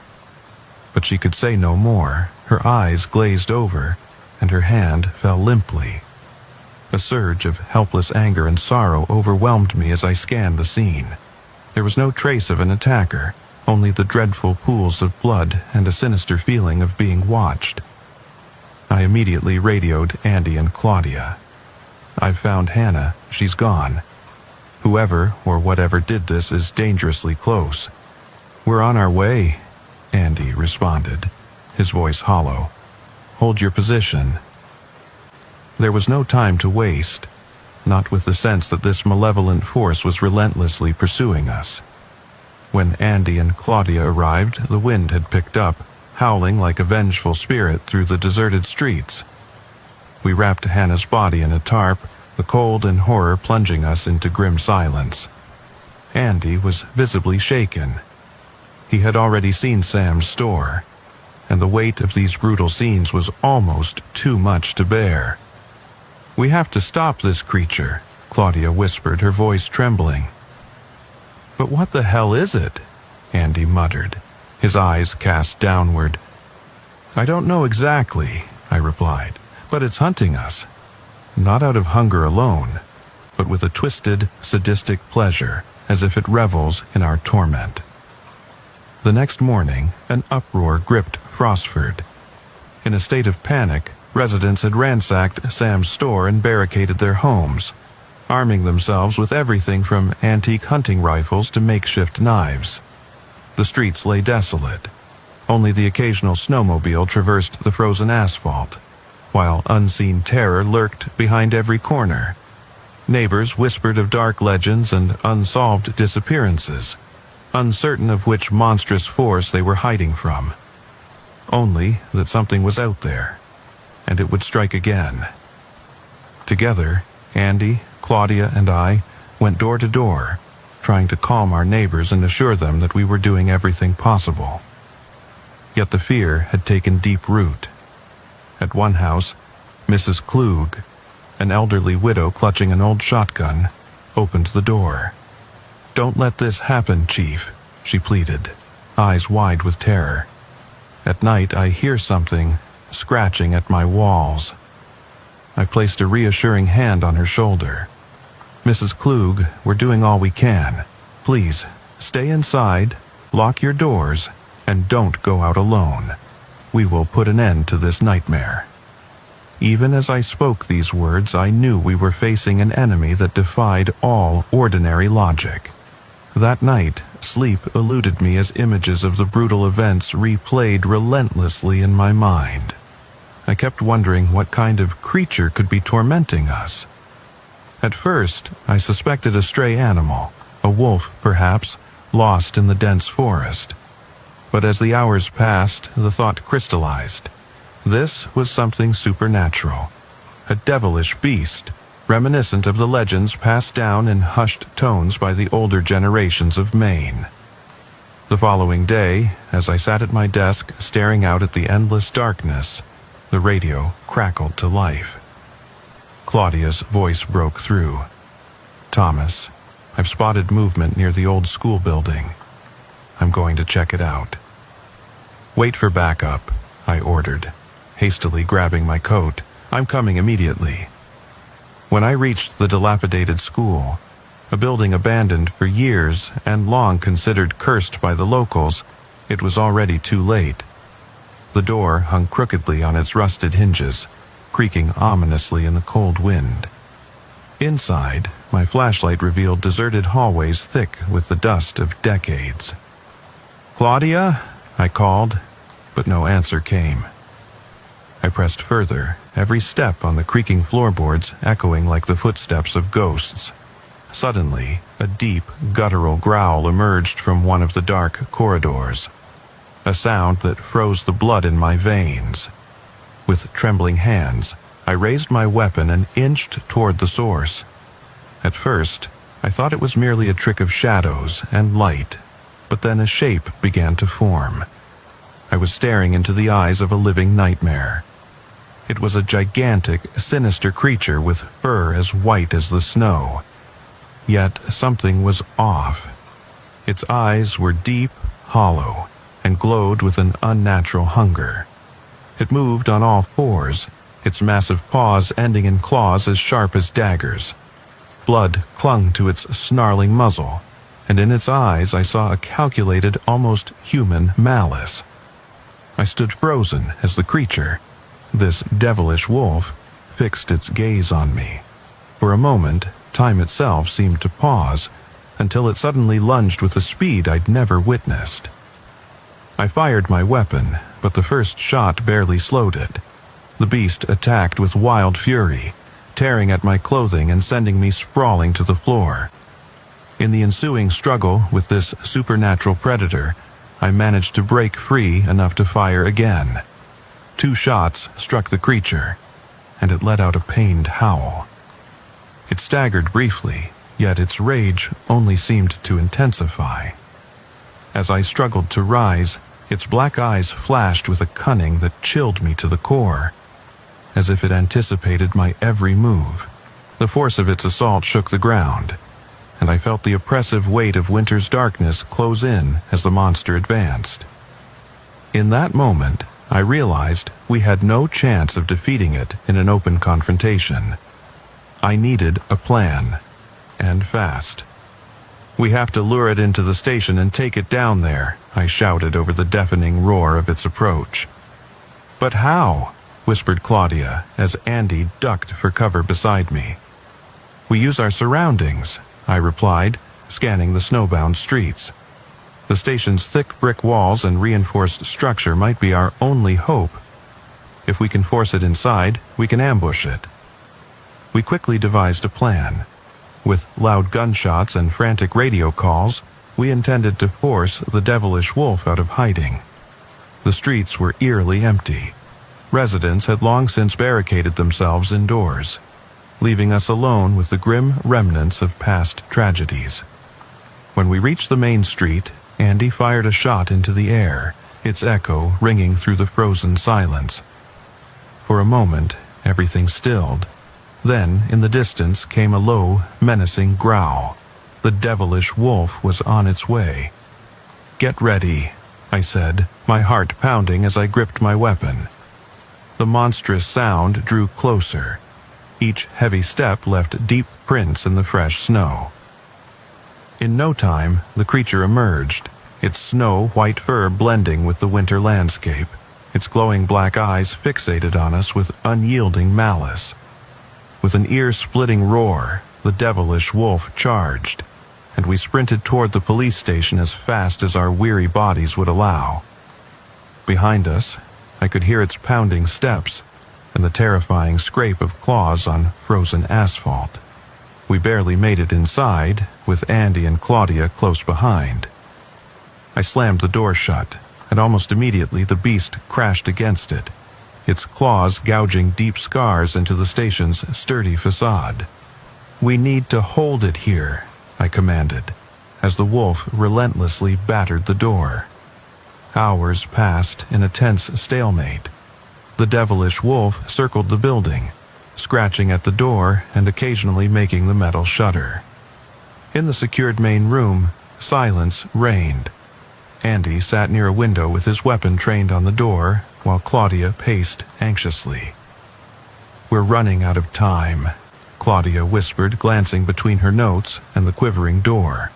"We must find a way to trap it, or better yet, eliminate it," I said, my mind racing for a solution. Then a desperate idea struck me.